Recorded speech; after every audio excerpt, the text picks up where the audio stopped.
Bolt your windows. Lock your doors. Check your closets. Look under your bed. And then prepare yourself. For it's another episode of Dark Night of the Podcast. Whoa!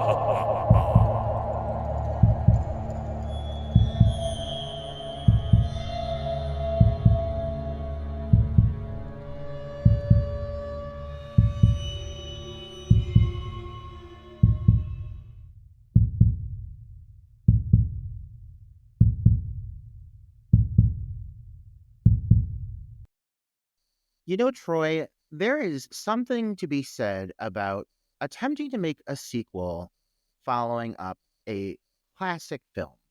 Many have tried, many have failed. There's many different ways to approach a sequel. We saw this in Psycho 2 and Psycho 3, which you recently gifted to me. Something new I had never seen before, and it was such a wonderful experience revisiting certain characters, certain themes, certain plot points. And so today we're going to touch base on another very unique sequel. I think kind of unexpected.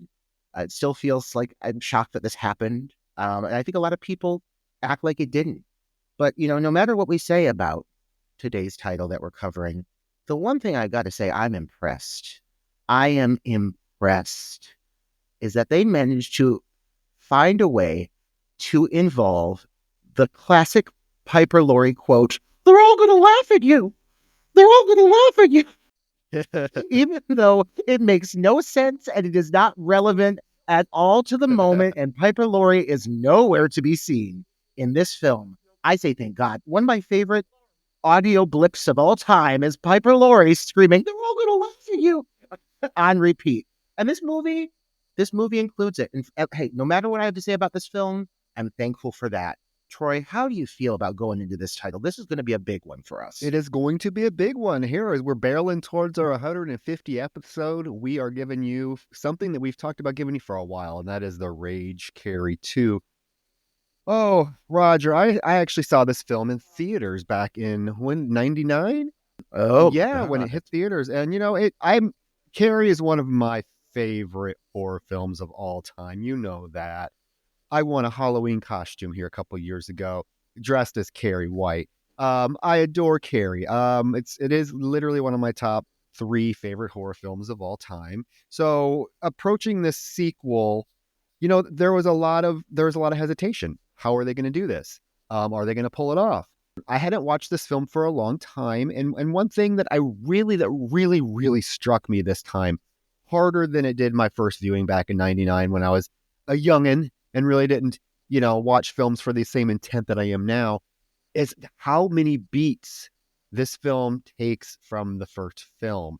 Like beat by beat by beat. There are so many things that this film kind of, and I want to say forcefully does, and sometimes it's eye roll inducing, such as the Piper Laurie, "They're all going to laugh at you" soundbite over the climax of the film.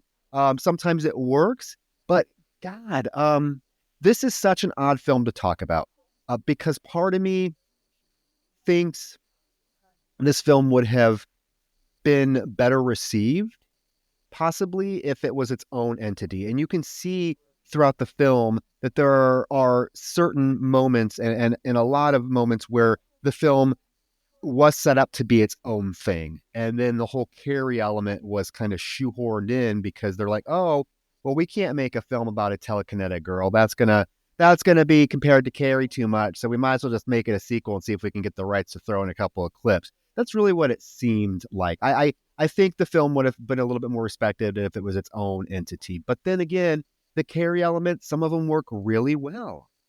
Some of them do work really well. And I think this is an exciting title to talk about because it's not perfect. But I think that there's so many diehard fans of the original Carrie film. And it is one of those titles I would say that, like, if you're a fan of it, it's almost like a Rocky Horror, like don't you dare ever recreate that, or like The Wizard of Oz. It's like one of those films that's so iconic in its visuals. De Palma created something that felt so striking and of the times, but also fresh and like still holds up to this day. Those visuals of her in front of that fire, like, I mean, it's still more effective than anything else you see coming out today. And so when that movie hits, when the original Carrie hits, it hits. When it comes to today's title, The Rage Carrie 2, we know you all have been fucking waiting. It's fucking here. Let's dive in deep because we got things to say and thoughts to share. No matter whether it's stumbling or succeeding, this movie is just overloaded with highs and lows. Like some really great things and some really negative things. But one thing, like, I am going to go into this film giving it some grace is, honestly, like, I feel like this film is extremely ambitious in attempting to build off of the lore that was established in Stephen King's universe in the original Carrie film.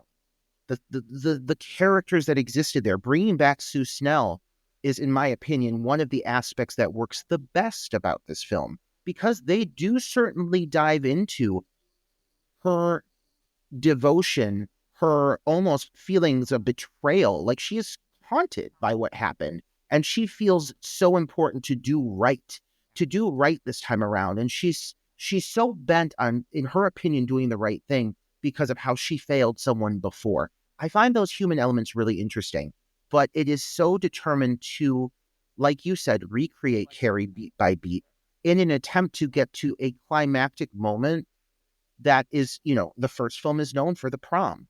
Clearly, this has to have some big moment or something that happens that, while it doesn't maybe recreate that moment, gives that same feeling of climactic conclusion, that big grand, element of the film that makes it so famous.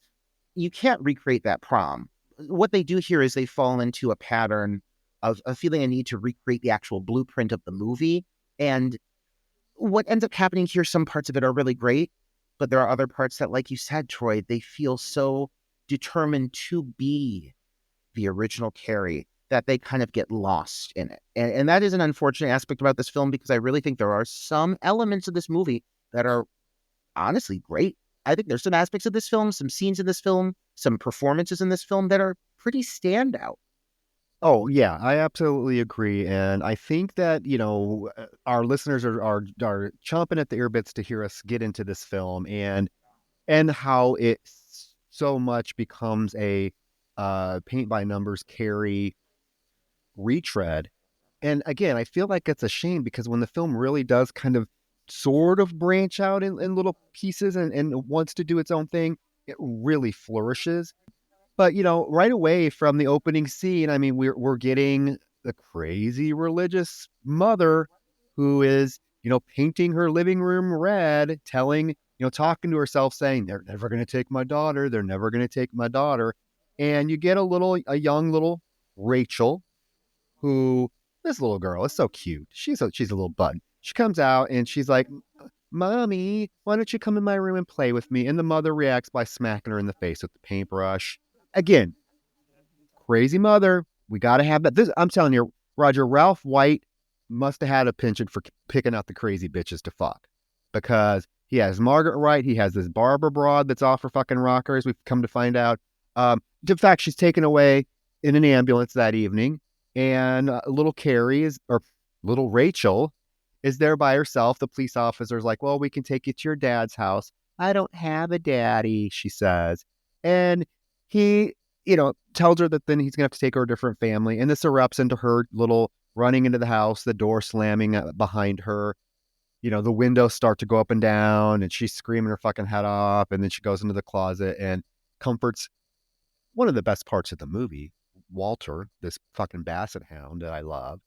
But yeah, I mean, it's a quick opening scene. It, doesn't really, I mean, it tells us, I guess, what we need to know. It's not necessarily anything that I would consider to be like, oh, this has my attention. It's not like the locker room scene in the original Carrie. It's just kind of there. It's almost like something we've seen before, and it's really not visually stunning. I guess the visuals of the red paint going across the wall is kind of cool, but to me, it just kind of, I don't know, it feels kind of flat, because we really don't get much more of Rachel as a child or her dynamic with this mother. Like, what else happened? What led to this? Like, we're just kind of thrown into this like final thing that causes her mother to have to go to this institution. And it's short. It's just not, I don't know. It's not really a great attention grabbing opening, in my opinion. I mean, it's sad. Like, you're seeing a child basically be, I mean, they're implying physically abused as much as they possibly can, smacking her with a paintbrush. I mean, it's sad to see what's happening to her. I'm sure they're alluding to more. But yeah, like we said, the blueprint of the original film is very prominent here, down to this parental structure with the mother figure. But the problem is the way that this story is handled, the mother is significantly less prominent than Margaret White. She is peppered throughout the film. She comes about more in the finale. But she's just not enough of a force in this movie to ever have anywhere near the impact that a Margaret White did have. So, like, when you're talking about things falling flat, majority of the character dynamics or the basic, character stereotypes in a way that they're replicating from the original film, because there's plenty of characters in this movie who are mirroring characters from the original film with their purposes and, again, their dynamic with this focal female character.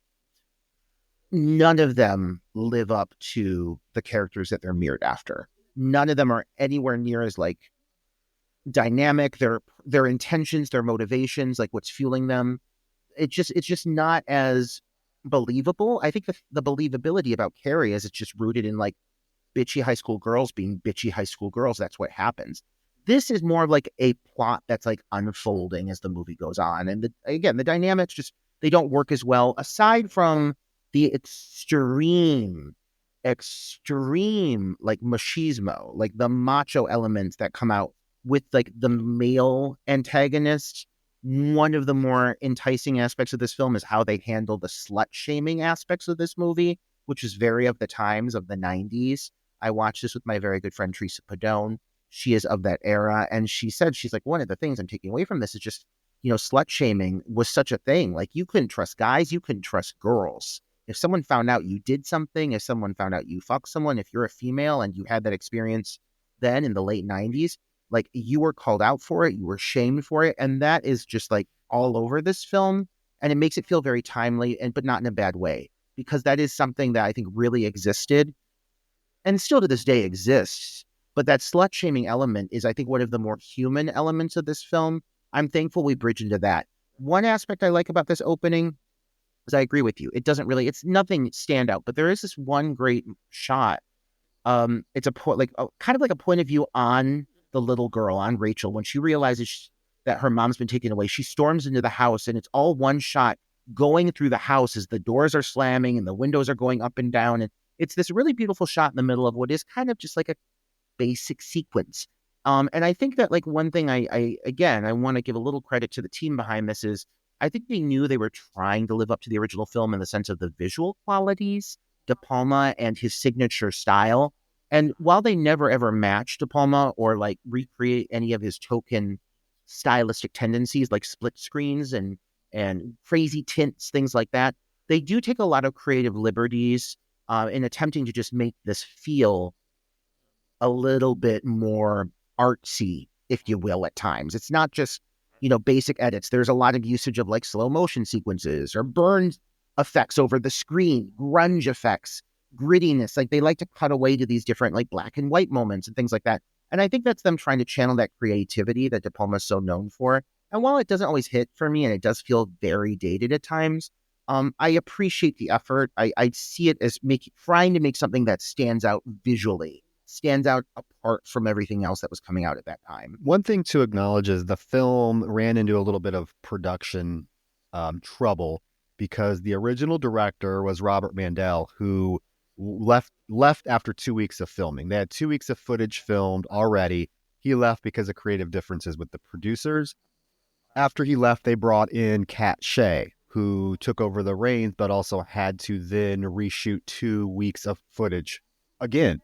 So it ran into production it ran into production issues. It went over budget.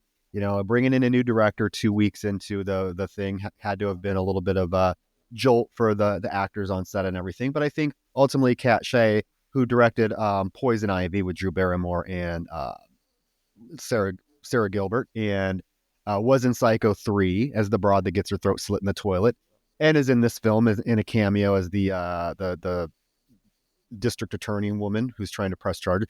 I think she came in and she did a really good job. I mean, yeah, the film does have some really cool visual styles. I think what makes the film work is who we are going to be introduced to here and right now. After the opening scene, which I do want to mention, those fucking creepy, remember that fucking creepy Jesus that was in the closet in the original Carrie? We do get more creepy fucking Jesuses that get the red paint dripping all over them in this opening scene. I want to mention that because like, oh, look at them. They know what they're doing here. They're you cannot say that the filmmakers, that Katt Shae did not study Carrie multiple times before making this film. Little things, little subtle things that are put into this film that are like, oh, okay, I see what you're doing there, Katt. And I also think that, you know, taking the film and putting it into the hands of a female director was probably a really good decision, Roger, considering the content of the film. I mean, you're getting it from the perspective of a female who has probably experienced a lot of what Rachel and Lisa and all these other girls in the film experienced. So I think that actually is really interesting. On the flip side of that, I would love to see like what Robert Mandel was doing with the film. Like, I want to know, I'd love to see that footage. Like, what did his vision look like? But again, circling back to what I was saying, one of the things that makes this film really work is the protagonist, Rachel Lang, who the opening scene when she's laying when the little girl is laying in the closet with Walter, it slowly fades into Rachel laying in bed as a teenager now. Her alarm goes off. It's rock music. Walter is still there cuddling. She gets up, puts Walter outside, and she goes to breakfast, and we get this really, I mean, short, brief interaction with her foster parents, but it tells us so much. You know, her mother or her foster mother is just concerned about whether Walter is in the house. Rachel takes a little bit of a tone with her, and her the foster father, snaps at her. He's like, don't you talk to us that way. But there's this moment where the foster mother is like, well, don't worry about it, Boyd. She might not be with us much longer because your mother's getting better, right, Rachel? And his reaction is, oh, how are we going to make up that $300? I mean, it's such a small line that tells you so much, so much about her dynamic with this family. But I want to stop here and just say that Emily Bergel, who plays Rachel Lang, she is what makes this film work. Oh, absolutely. Absolutely. She is the anchor of the movie that even when it really starts to stray into like unwanted territory, she keeps it rooted in an aspect of believability, of vulnerability. She brings a humanity to this character. It's funny watching this, and I saw such shades of 2002's May with Angela Bettis. And, you know, it's funny because that was only a couple years later, but the evolution in cinematography and just visual quality over the period of a few years, like crazy, because they do look like two completely different movies. But the tones that are approached and the lead performance, though I would say that Bettis's performance is definitely a significantly more unstable and lets her go even significantly more places with that character, with May. I think that here with the character of Rachel, that kind of like the approach to the loner in the mid to late 90s, Emily Bergel is perfect for that. She's got that big moon face, those awful micro bangs. I mean, she looks at times haggard, but like it's important for the character because it's Carrie-esque. So she can't be like she's all that. You know, she's got to have like a real like loner vibe. That's something that I think that you can't just like paint on an actor. They have to actually bring that to the character. And she does just that with this character. And so I love the approach of Carrie. Instead of being the meek loner, she's like, you know, Rachel's the angry loner. She's got some bitterness. Her backstory has left her feeling very like just angry at life, and it comes out in her character and how she's expressing her emotions and how she's trying to explore these new powers that start to come about. So I do think they give her a lot to work with, and she runs with it. She's great in this role. One of the things that you're mentioning, this whole foster family, and here's an example though of like something where I think a ball is dropped. Like, what an interesting subplot to have it that she's with this awful, just like trashy, like white trash foster family. And you said like that line, it's perfectly delivered and it packs such a punch, but it leaves me wanting to know more about this relationship. And like, it's really structured. You think that this family is going to be a through story and that one of them is going to die. Like, personally, I would expect that the father would come out, or like the foster dad, the foster dad would come out as being like a sexual predator and try to molest her when she's putting on her makeup and she would kill him. That's what I would expect from a film like this. It's right for the pickings. Didn't happen. He never tried to grope her. But, you expect it to go somewhere where she finally confronts like how shitty they are, and they do not take advantage of it. And that exists with several characters in this film. And it also leaves us with a lot of characters, because there's so many random subplots that are kind of sprinkled throughout this. There's a lot of characters who, when it comes down to it, just are not given the time to properly like flourish, develop, or make me really care about them. There's a lot of antagonists here who I think they're trying to mirror, again, the character structures of the original film, which did have a lot of side supporting characters. Look at PJ Souls. She really didn't do a shit ton, but you still know who that character is. They were written in a way where their chemistry with the other characters allowed them to really develop and have like a palpable character to play. There's a lot of characters in this who I think are just kind of disposable. I don't know anything about them. They're not necessarily poorly played. It's not like they're bad actors in these roles. I just don't think a lot of these characters are given enough to do to impact the story. Well, first, I love that you mentioned May and Angela Bettis, because there is a connection to the Carrie franchise with Angela Bettis, because she played Carrie in the 2002 Carrie remake, made for television remake, and she's actually pretty good. She delivers. But yeah, the whole family dynamic is something that they definitely dropped they dropped its influence from the first film, because the first film is about the mother-daughter relationship first and foremost. We spend a lot of time with Margaret and Carrie White. We get to know why Carrie's the way she is. The whole family thing is not even really an issue. It's not explored. There are a few moments with these white trash foster parents, but that's about it. You don't really see that she has like this really like terrible, miserable home life like Carrie White did. Rachel's allowed to do things. She's allowed to go out. Rachel has friends. In fact, we meet her best friend here in this next scene.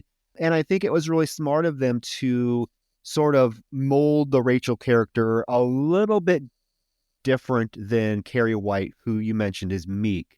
Carrie White doesn't have friends. People hate Carrie White for various reasons. She's been picked on her entire life. You don't really get that backstory with Rachel here. It's not really hinted at that like, oh, Rachel's been bullied her entire life. In fact, like I got the opposite impression, like that it seems like these kids don't really know one another all that well. It's there's nothing that signifies that Rachel is bullied incessantly. She doesn't get tampons thrown at her. Even the girl, like, she has friends. So I think it's interesting that they went that route with it. What causes her ultimate lash out and destruction at the end of the film really has nothing to do with like incessant bullying or the fact that she's like, it's not like a Carrie White situation. So yeah, I mean, Rachel has friends. She seems like she talks to people. She doesn't seem like she's like this introverted, like meek and scared girl like Carrie White. We get introduced to her best friend, Lisa, on the school bus after the scene with her foster parents, who, is played by, we have to acknowledge, played by Mina Suvari, right before she got her big break in American Beauty. This is a young Mina Suvari who we find out has not called Rachel all weekend. And it's odd because they talk to each other all the time. And until Lisa's like, do I look any different? I did it. She lost her virginity is basically what happened. She lost her virginity that way. Good for you, girl. Good for you. We have to acknowledge, they also have matching heart tattoos with thorns on them. Oh my, what a god-awful, sweet charity Valentine tattoo is that on those fucking arms. They're such ugly tattoos. They clearly have to come into play at some point, and oh boy, do they. But yes, they've got those god-awful tattoos. Mina Savari, looking surprisingly weathered in this character, in the role of Lisa, which works to the character's advantage. She should look a little, again, haggard. These girls are supposed to be like the outcast. They're wearing dark clothes. Okay. What? You don't think? I mean, they look haggard by 1999 cinema standards. I guess, but I kept thinking, like, one of the things about this film, nobody in this film is like, everyone's just kind of plain looking. There's not one person in this film that's like, oh my God, I can see why everyone wants to date this Tracy girl. Or you don't even get me started on that fucking dumpy Monica. I mean, you trying to tell me that Mina Savari is not more attractive than that fucking Monica? How the fuck is Monica so popular? Oh, don't you come for my girl. Don't you come for my Rachel Blanchard. You know where we know Rachel Blanchard from? Always welcome in this house. Always. Rachel Blanchard. Let me give you some of her credits. That's the thing. This cast, say what you fucking want. The cast is stacked. You know where we know her from? She played Cher in the Clueless TV series.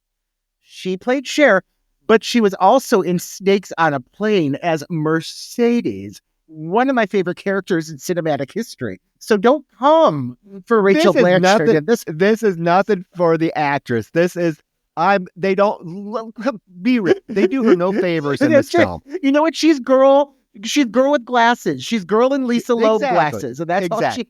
But I love her. But I kept thinking, what? Oh, but yeah, the cast is great. But I would just like when you have Mina Savari, they put her in a frumpy dress. They mess up her hair a little bit. She's still a beautiful girl. I don't know. They're best friends. Yeah, those tattoos, those horrible tattoos, and that whole blood thing they have going on. I don't know. The bus pulls up to this high school. This is the most 90s high school imaginable. Oh my God. I felt like I was like watching like not another teen movie. Like, my God. It's panning through the school. This is exactly the scene that movies make fun of. It's so stereotypical. Why are the cheerleaders out there cheering and they're not even in their outfits? They're just wearing their jeans and they're in their school outfits out there doing cheer routines. I'm like, this is not. I was watching it with Teresa and she said to me, she's like, that never fucking happened. She's like, that was my era. I grew up in the era. She's like, I wore all those clothes. I had that bob look that Tracy's got. She's like, I had that haircut for about 3 years. With the red lowlights. We need to talk about Tracy, Roger. Talk about Tracy. Okay. Talk about characters that don't get shit to do. Trivia time, though. Tracy. Trivia time for Tracy. Oh. Here we go. Boy, oh boy. We need we need a sound cue like, guess the Miss Universe with Troy. Like, so let's in Troy. Or was it Miss USAA? No. What competition? The actress, her stage name is Charlotte Ayana. However, Charlotte Lopez, she was Miss Teen USA 1993, representing the lovely state of Vermont, which never wins a national pageant. And she won the Miss Teen USA competition wearing a $40 evening gown. Oh my God. She looks lovely. I mean, she is a lovely young woman who looks like every other girl was in movies in that era. Everyone looks like her. But I agree with you. Like, here's an interesting thing that, I mean, we're going to address. The guys in this film are the vicious cunts. In the original Carrie, it was the girls, fucking Chris Hargison.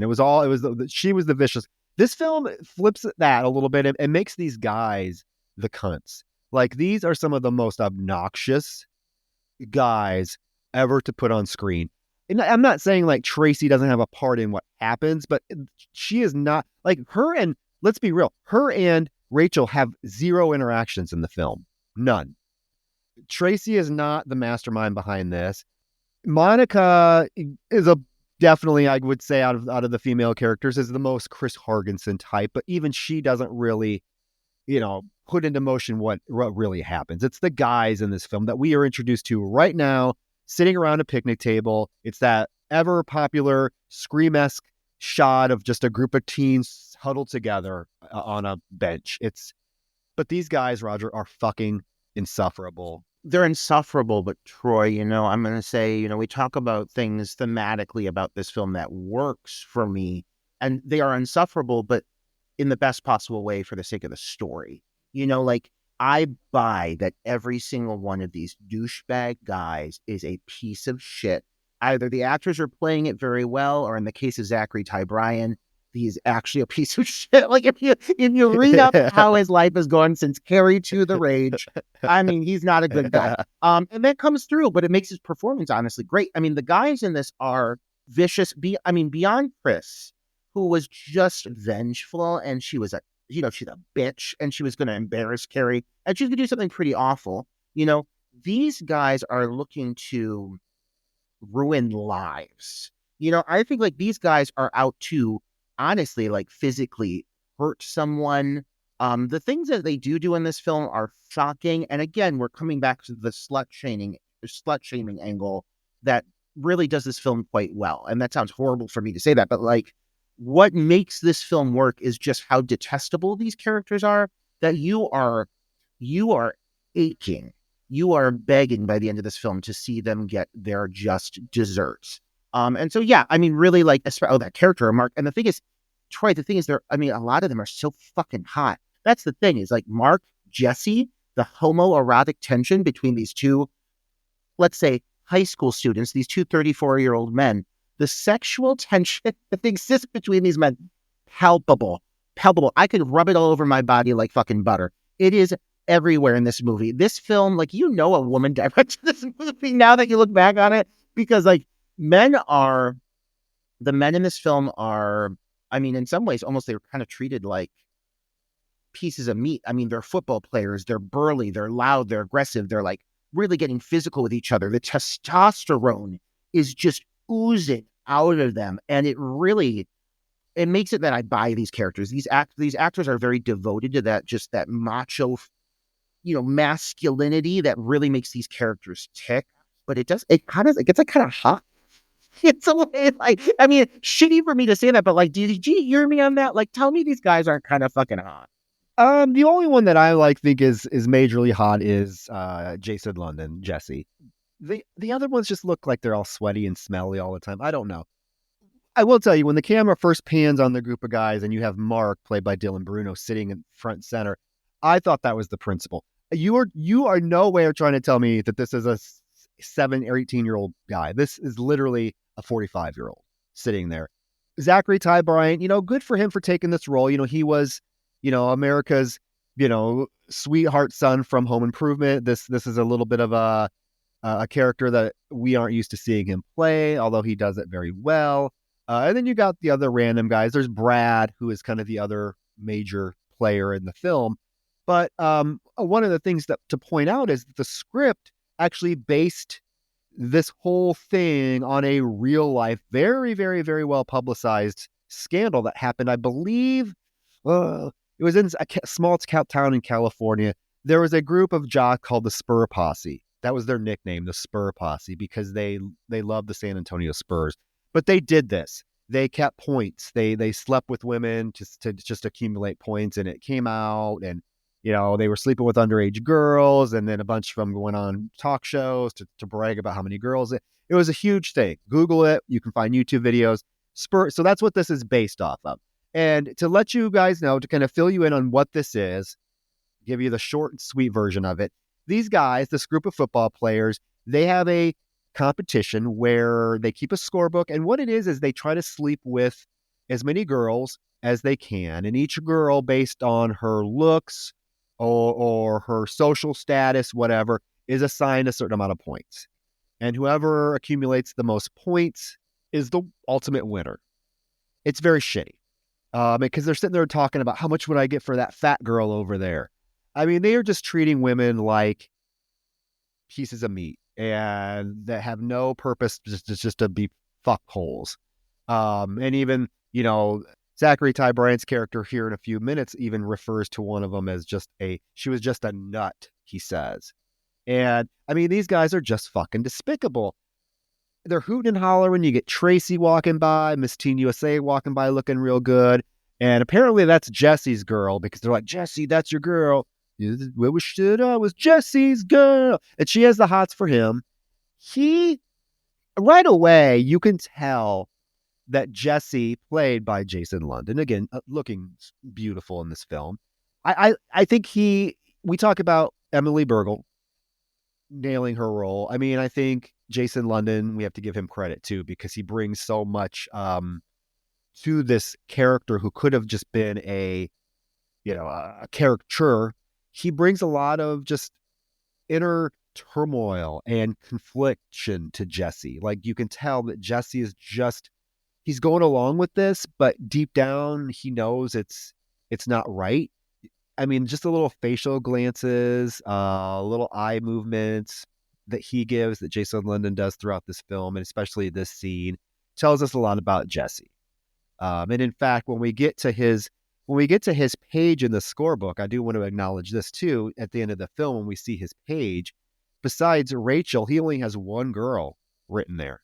All the other guys, they have a page full. And I think that is just a really smart little way to just show us even more that, Jesse wasn't really sold on this. He was going along with it and acting like he was going along with it because he's with these fully testosterone driven guys. Well, and I also appreciate about Jesse is that he's not perfect. Like, he's likable, and he's really charming, and he's well intended. He's got full pouting lips, but he's still programmed like one of the boys. Like, he is navigating what is his attraction to Rachel as a jock. He's still like kind of like charming her and moving it towards sex progressively, and she kind of shoots him down, and you can tell he's not used to that, and you can see his ego get bruised, but it's about the way he handles it. Like, he always, at the end of the day, he puts her first, even if he's like, oh, this is weird for me. I'm not used to this. I'm used to getting every girl I want. I'm used to being the focus of attention. I am a football player, and I am a good one, apparently, and this, we know the hierarchy, at least during this era, how things went. And so for him, I just think that he's charmed by how down to earth and just real she is. And I think that makes for his character to be really charming. And he does make a lot of choices as the film goes on that are just, you could tell it's just that he's just naturally programmed to be a good guy amongst a bunch of other guys who are extremely selfish, very rich, very white. Like, while this is a school, like whenever you see the shower sequences that come up or anything, like it's a diverse school, you get a lot of colors, but like these guys are all, these teens are all very white. And while it feels very of the era that it's not diversified, I think it's also important because like these are rich, hunk, white kids. Like, these are rich, entitled, my daddy is a lawyer, white kids who have a lot of say and power and impact amongst their peers and an impact amongst their school, as we come to find out, because of their parent status. So I think, like, yet again, this is why the casting across the board really works. But yeah, Jesse I do buy him as like that popular guy who just doesn't feel comfortable with what he's doing or the choices he and his friends are making. Yeah. Well, we find out that Lisa, she lost her virginity, and then we cut to this. So we know that it has something to do with this whole game that these guys are playing. Lisa gives Rachel some pictures for her to develop, some film to develop, which is, again, very 90s. We'll get to that. Drive-through photo development booths do not exist anymore. And then we were given a very big clue as to who Lisa lost her virginity to, because she locks eyes with Eric, Zachary Ty Bryant's character, and he smiles at her, and his friends notice her, and they start like barking at her, and they mention, oh, that girl would be a wolf date. What's a wolf date? Oh, it's when you wake up with the girl on your arm and you realize how ugly she was, so you have to gnaw your arm off. Well, that deflates him totally, because I do think it's hinted at that he did really like her. And so this just is a punch in the gut to him, and it causes him to to do something very shitty to her. Yeah, I thought it was so interesting to have this little moment like where he waves at her and it's very like it looks very innocent, but you never see this come from his character again. But there's a moment where like it feels almost like there's like a Danny Zuko vibe, you know? And like it's this whole coyote date. It's coyote date. The whole thing, like that whole little shtick that they have there is again like the dialogue whenever they're addressing like how they talk about or demean the women is always dead on. I mean, as hard as it to hear these things, you know, it feels so believable. And the commentary about the women, it just feels like it almost like feels like it hits too close to home. Having grown up in that era, it takes me back to an aspect that I really don't like about having grown up in like the late 90s, early 2000s. And I buy the fuck out of it. Rachel wants to know who the someone is. And of course, Lisa won't tell her. She says, all in good time. I invited until lunch. So you'll find out at lunchtime.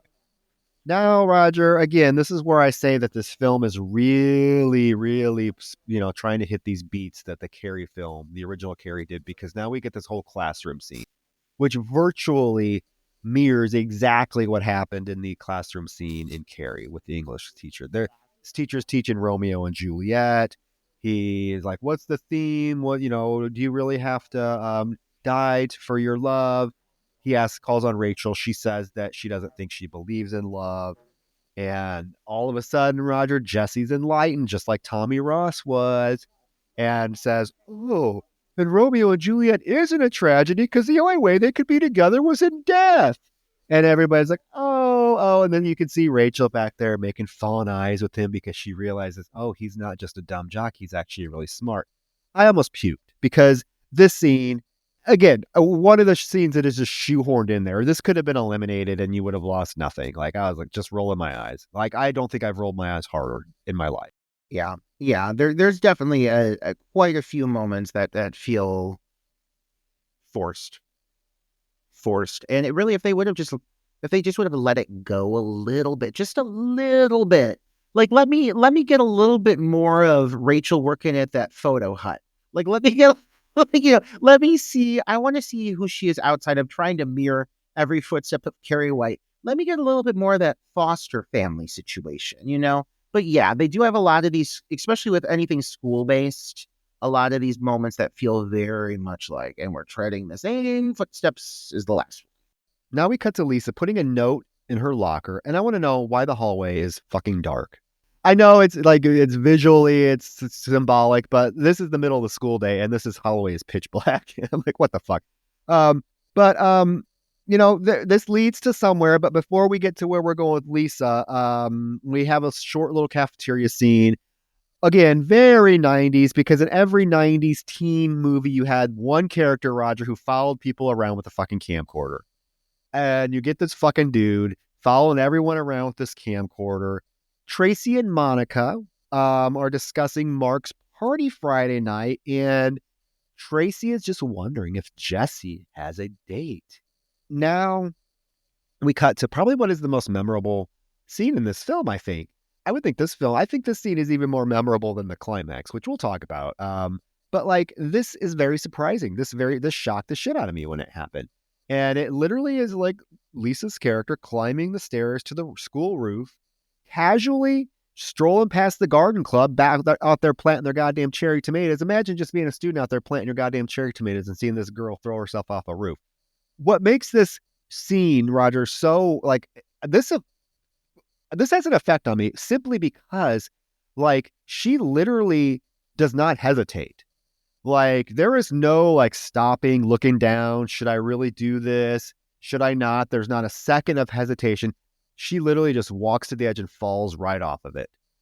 I don't know what it is about that just punches me in the gut so hard, that this girl made this decision. I get it. You lost your virginity. You thought this guy liked you. I get it. I'm not saying, like, people have their own personal demons and own personal reasons for committing suicide. And one thing that, you always, when you work with children, everything to them is elevated. Any situation is elevated drastically. But I just think, like, it's so disturbing because she made this decision and it was just, in her mind, it was final. There wasn't even a hesitation. this is what I have to do. I'm not even going to think about it. And for some reason, that just punches me in the gut really hard. And then the fact that she wouldn't even talk to her friend. I mean, like, because it's clear that she and Rachel have a very close relationship, and what we find out, what triggered this occurrence is enough to impact her that way. Yeah, I agree. I agree with what you're saying. It's really a shocking sequence. I love even like how she just walks right past like the garden club, that hippie, that long-haired hippie woman watering the plants. Did you see that? Oh my God. Like, but like, I mean, yeah, the sequence that comes up here, this is where you have Lisa inevitably commit suicide is very well handled, very well crafted. You see it, you see the face hit the glass. I mean, it is literally impactful, but I mean, it's very impactful because you don't know a lot about Lisa, but there is something so just melancholy about the way this is handled. There's a morbid aspect to it. I mean, of course she's dying, but just like, yeah, there's not a single moment where she pauses, she hesitates. It's just, she is on a one-track mission to kill herself, and it happens. And, I guess this is one of the aspects that does set this apart from the original film is, they're trying to follow the footsteps of the original movie. There's an event that triggers Carrie's powers to really come to full form, and emerge. And in the first film, it was her obviously having her period, starting to come to her sexual awakening. Here, this is a different character, so I do appreciate that. Like, while we are exploring the fact that she's a virgin, that is brought up, what really, really sets this off is just the elements of like loss and desperation that Rachel's going through. It's losing her best friend, and the anger that comes out of her when she realizes what set it off. And I do like this being the motivating factor for Rachel developing this anger as well as manifesting her powers. Yeah, there's the moment where we see her face smash into that windshield, and it is quite the visual. Yeah, and I mean everyone comes rushing out, and they even Rachel, who was down there waiting for her, to come out of class, is down there, and she rushes over and sees that it is her friend, and yeah, it unleashes that kind of just rage in her, which causes all of the lockers doors in the school to blow open. Now we are shown that Sue Snell is now a counselor at this school because the principal runs into her office and tells her, you need to get out in the parking lot because a girl just killed herself. So Sue Snell runs out there. There's that moment where Rachel's character walks up and dips her finger in the blood to be like, oh, bad, good blood, or whatever that little saying was they had. And Sue Snell comes up, takes Rachel away from the scene. Sue Snell's now a guidance counselor there. And you get that fucking kid with the camera getting right up in there, filming the dead body. He's like, whose car is this? I mean, it's so ripe for the joke, but it is literally, like, again, so of the fucking era. Everyone had a goddamn video camera. This guy has no identity beyond his video camera. Everything he does in this movie, on screen in this film, involves him using that camera. Other than that, I don't know who he is. I don't know his name. I know he's on the football team. That's all I know about this guy. I mean, but it's a funny, the joke lands. But the joke lands. And we are brought into this whole now arc of Sue coming in and, obviously like removing Rachel from the scene and everything. And I kind of touched on this before, but like Sue is introduced as what is like the guidance counselor for the school, which like horrible decision not leaving this town. Like, get out of Chamberlain, Maine. Get out of Chamberlain, Maine. Get out. Why are you there? Like, I mean, let alone, to be working in a school. Out of all the fucking places, Sue Snell. But tell me Amy Irving isn't a delight. A radiant light on camera. She's very pleasant. She's trying. She really is. Do I think that, again, is this kind of forced into the storyline that Sue Snell is here? Absolutely. Am I happy to see her back? Yes. Like, I mean, if there's going to be some connective tissue to the original film, like, what other character, I guess, is it going to be? Everybody else is fucking dead. It's not going to be Margaret White. She's dead. It's not going to be Carrie, So I think it is the right character to bring back. I just guess the thing is, like, she's so, like, she's replicating, like, that gym teacher role. You know what I mean? She's replicating, again, beat by beat. They're exploring a little bit of how she I don't want to say recovered, but how she coped after the trauma of what happened. She's given some good emotional beats here of you could tell that she's fucking haunted by what happened. She wants to make right in this situation. She's determined to get to the bottom of it. It's all good intentions, but it is put into the exact same character role, the same purpose as that character from the first film. Oh, this is Miss Collins 2.0, 100%. Although the only difference is that Carrie's reaction to Miss Collins and Rachel's reactions to Miss Snell are completely different.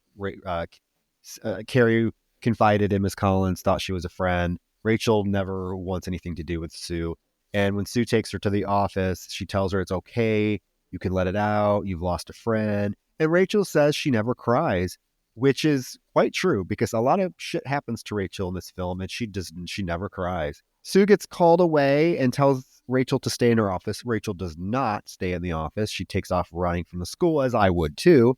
And then we get a short shot of the guys trying to erase cross out Lisa's name from the scorebook, this fucking scorebook. Oh, yeah. Oh, that comes up a lot here. The scorebook with her name in it, and it's uncomfortable. Yeah. Mm-hmm. Well, the police, as they should, break into Lisa's locker and they find the note and they find the receipt for the photos. In the meantime, Eric confronts Mark about the guys thinking that Lisa was shit. He's like, you guys thought she was shit, right? They're like, what are you talking about? He's like, you thought she was shit. And, I did her this weekend, but she got really, really attached and she thought that we were dating or something. He's like, I don't want anything to do with her. I told her that she was just a nut. That's all she was to me. And now I'm worried that people are going to find out. And what if her parents find out? Scouts are going to be at the football game Friday. This is going to ruin my life. Of course, Mark is this like father figure. Like Mark is portrayed as he has the connections in this town because this kid who looks like he's 55 is not worried about anything. He is like, you know what, Eric, I got you. We're gonna take care of this. We will take care of this.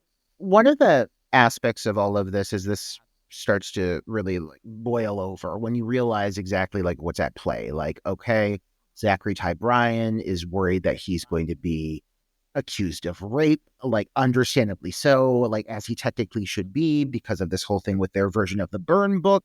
This is a bad deal, and so he definitely should be punished for it. And of course, these assholes are all having each other's backs as bros do, or so you think.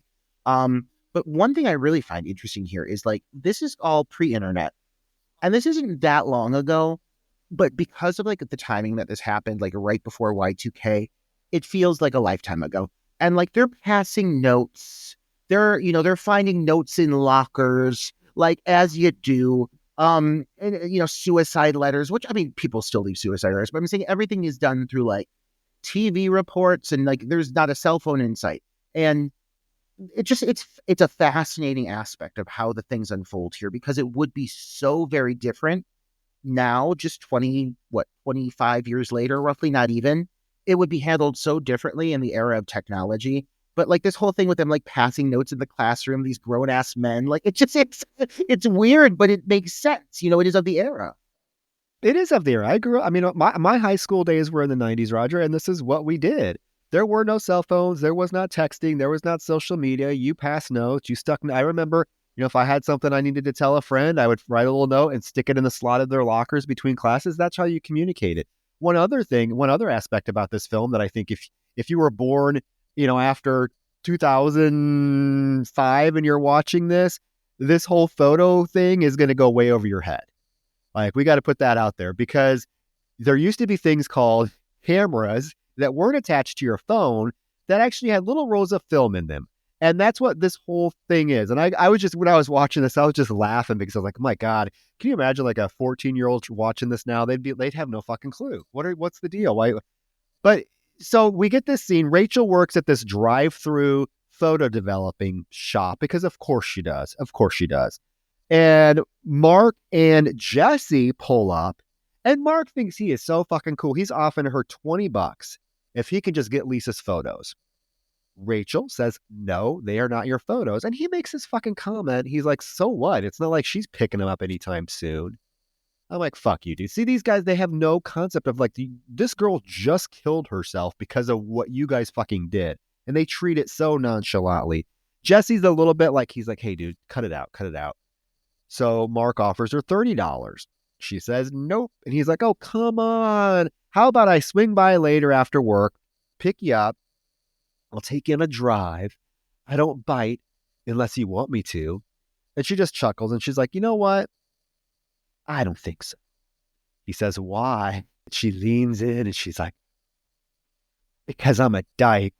There are some usages of that term that I would like recoil at, but here I feel like she's like, fuck off, I'm a dyke. I feel like she's saying it like almost like she's not a dyke, but she's saying it like, leave me alone. Like, I'm a fucking lesbian. Like, whatever it takes to get these gross ass men off me. I'm actually like not offended by the usage of the term. I'm not either. And I like her. I love her line delivery here. Like, she nails it. She nailed that lean in she gives and that little smirk before she says it. I'm like, you got this. But yeah, so Rachel has developed these photos and now she's able to look at them and see that it was Eric that Lisa was with. And again, looking at the photos, like I said, I think it's hinted at that Eric really liked her. I mean, he has his arm around her. He's smiling. They're snuggling. I don't think he just thought of her as a fuck. I think he really did like her, which makes this whole scenario even more, disgusting and disturbing when you think about it. Yeah. It's almost like the character of Eric becomes more and more repulsive as the film goes on. It feels like he almost he feels the need to play that role because he's surrounded by all this again, testosterone that's like pushing him, especially Mark. Mark is really pushing everybody to really target Rachel and paint Eric as the victim. And Eric like embraces that narrative completely. But there is that moment there where there's definitely like a lot of doubt. You see him clearly showing some kind of attraction or something for Lisa. And I do kind of like wish they would have explored that a little bit more because the men are so detestable.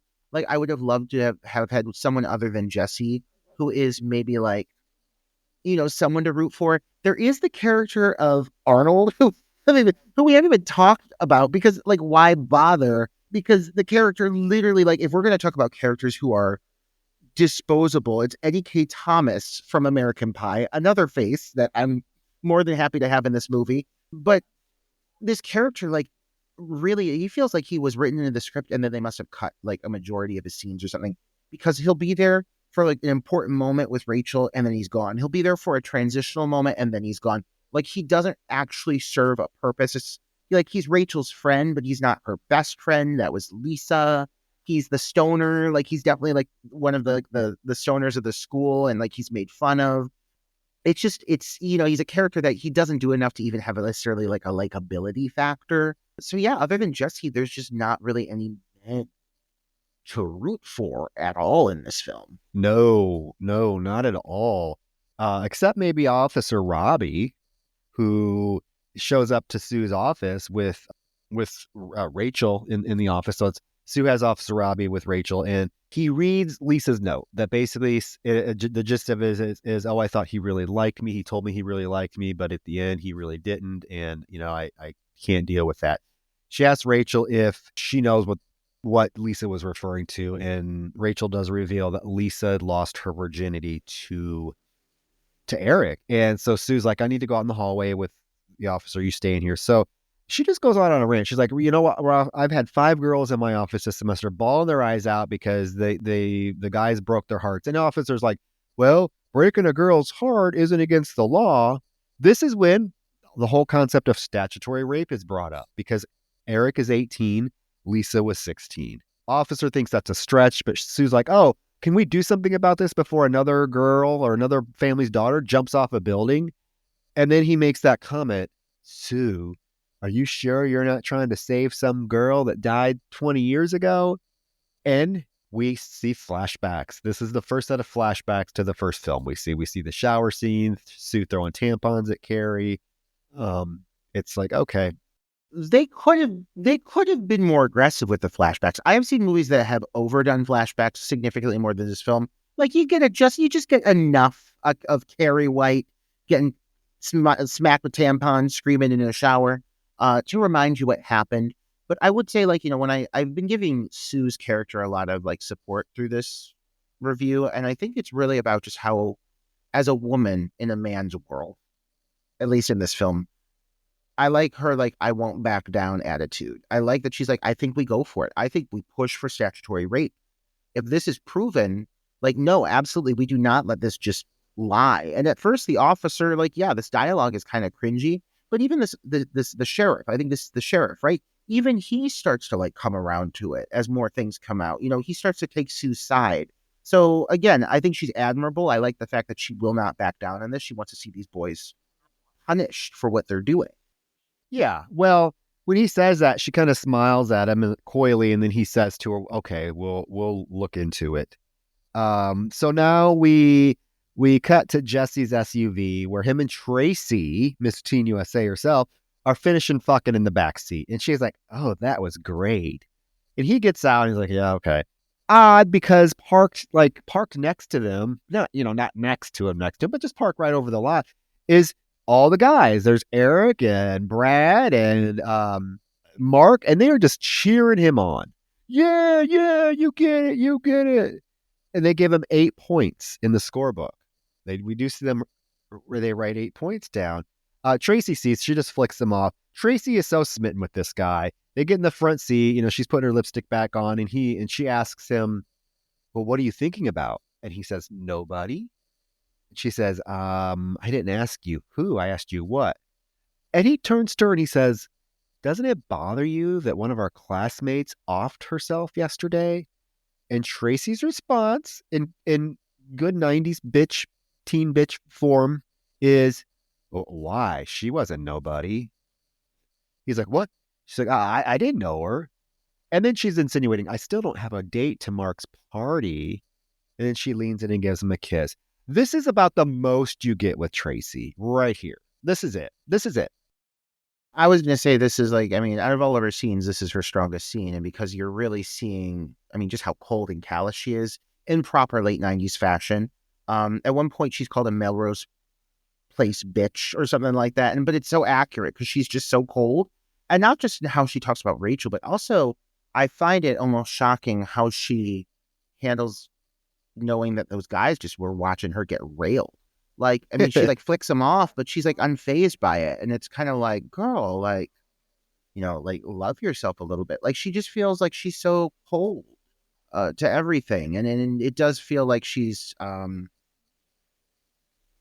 don't know, like she's definitely like programmed to operate a certain way where she's like, got to be dating the jock and she's the cheerleader. Like, she is a stereotype, but in a very mechanical way. And it makes her character to be rather unlikable, but as she's supposed to be, I really wish they would have built on that more, built upon just how cold and callous and calculated she is, because the payoff you're wanting from her, you don't get much more than this, Yeah. I think that, there are two characters that are kind of, I don't want to say done dirty. Because Tracy is a bitch that puts a lot of what happens into motion, but like I'm saying, done dirty in terms of like what we, the audience, want to see happen to her. Her demise at the end is very underwhelming. She doesn't get her own big moment, but we'll get to that in a second. But I agree with you that she needed to have a little bit more dimension. We needed to spend a little bit more time with this character. We moved to Rachel's house where she breaks a dish. And when she's on the floor picking up the pieces, her eyes latch onto a spoon and she starts to make it move. It starts to shake and she's like, "Oh my God." Well, her foster dad pulls up, lets Walter out, doesn't bother to go after him. Instead, he just says, "Hey, your dumb dog got out." That psychic moment with that spoon is so lackluster, but what comes after it, Troy, is that spoon is shaking. The spoon is shaking. I don't know what's setting it off, but it's shaking. But this scene. Oh, I hate the scene. I like the scene. I think it's well done, but I hate the scene. And you know what I mean, right? Because I'm a dog lover. We're both dog lovers. And seeing this poor basset hound get run over like in full force is not fun. Luckily, the little cherub doesn't die. But yeah, this scene is quite something because she has to go chase Walter and she sees him wobble. He's wobbling his little fat ass down the side of the road, just wobbling away, looking so happy that he gets stopped for a jog. And she sees a fucking car come barreling down the road. So she starts screaming after Walter.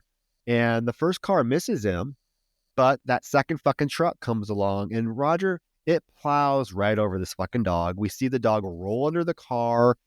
What makes it even more disturbing, the driver doesn't even fucking stop. So you got this poor Rachel out in the middle of the street picking Walter up, who's all bloody and whimpering. Luckily, Jesse dropped Tracy's ass off and sped away, and he's driving down the road. So he's coming towards her, and she yells, "Stop!" and his windshield cracks. So he has to stop. He gets out. Like, what happened? What happened? Gets her in the front seat of the car with Walter, and he speeds away and takes her to a 24-hour vet clinic. Before I forget about it, I want to backtrack a little bit to the spoon and like Rachel, like realizing her, or maybe not realizing her ability. I think that's something that I would have liked to have been explored a little bit more. Because in the first one, you do see like Carrie White come to the realization that she has this power, and like she starts to play around with it. She starts to use it as a weapon towards her mother, like with the moment where she makes all of the windows slam shut, saying she's going to prom. There's nothing her mom's going to do about it. On one hand, I bitch about a lot of this film taking beats from the first film, and then I'm saying, I wanted to do that more with this. But I think this would have been a really interesting thing to see, because Roger, we don't think about it. Think about in the course of this film, we don't really get to see Rachel really have the realization that she has this power, or play around with it, flex it a little bit. It's like it's just kind of there, and there's these little moments where we see a spoon shake, and then that's about it. There's no moments where it's like a big like realization for her. Oh my God, I have this power. We got that with Carrie White, and I think that's what made kind of leading up to the climax so like on the edge of our seats, because we know shit. Yeah.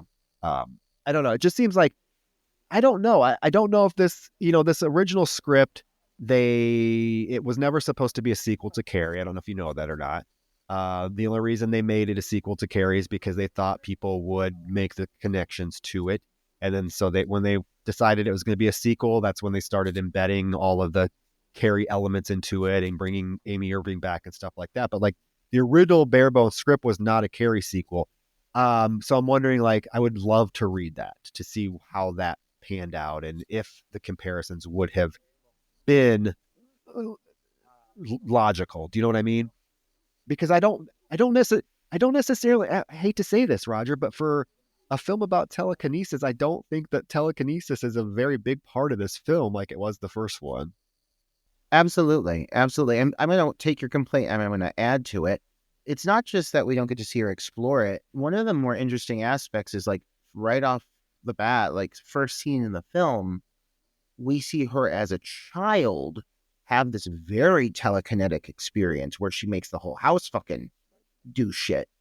And so for me, I feel like at this point, clearly Rachel has to have some basic grasp, some understanding that she has something.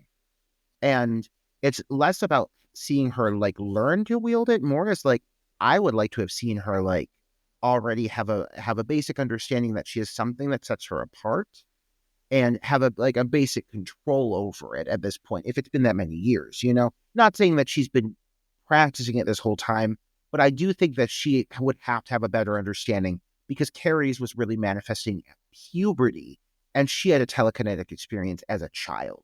Those are two different things. So I was really like, hoping as I watched through this again, it had been a minute, and I was hoping there was more of just that like understanding of how to wield it. But you're right. It's just, there's just not really a lot of telekinetic elements overall until you start to build towards the finale. And that is disappointing. They're dealing with so many other things that are happening that like the telekinetic aspects for Rachel do go to the back burner. And like for a film called Carrie 2, like that just should not be the case. It's called The Rage Carrie 2 as well. And, I need to get my hands on the original script, whatever it was called, and read it and see like, what was it? And like, what were the elements that would have made it so comparable to Carrie that you guys decided you couldn't go forward with it unless you made it a sequel to Carrie? Because like I said, I oftentimes think this film could have been a standalone film and it would have been a little bit more intriguing. So he takes her to that all-night clinic. Thank God, Roger, this little dumpling Walter is going to be okay. He's going to be okay. He has some internal bleeding, and but he's going to be fine. He's going to be fine. This veterinarian, stepping out, a medical professional, there to save the fucking day. She's got hope in her eyes, a warm voice. I like when let's go back to the dog getting ran over by that truck. I like when that happens, that pig truck, all them pigs squealing.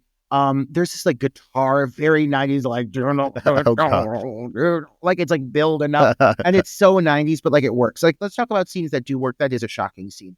And another scene that works is like this whole moment between Jesse and Rachel here, like the moment that brought them together, such a trauma, seeing your fucking stunning basset hound get mowed over by a pig truck.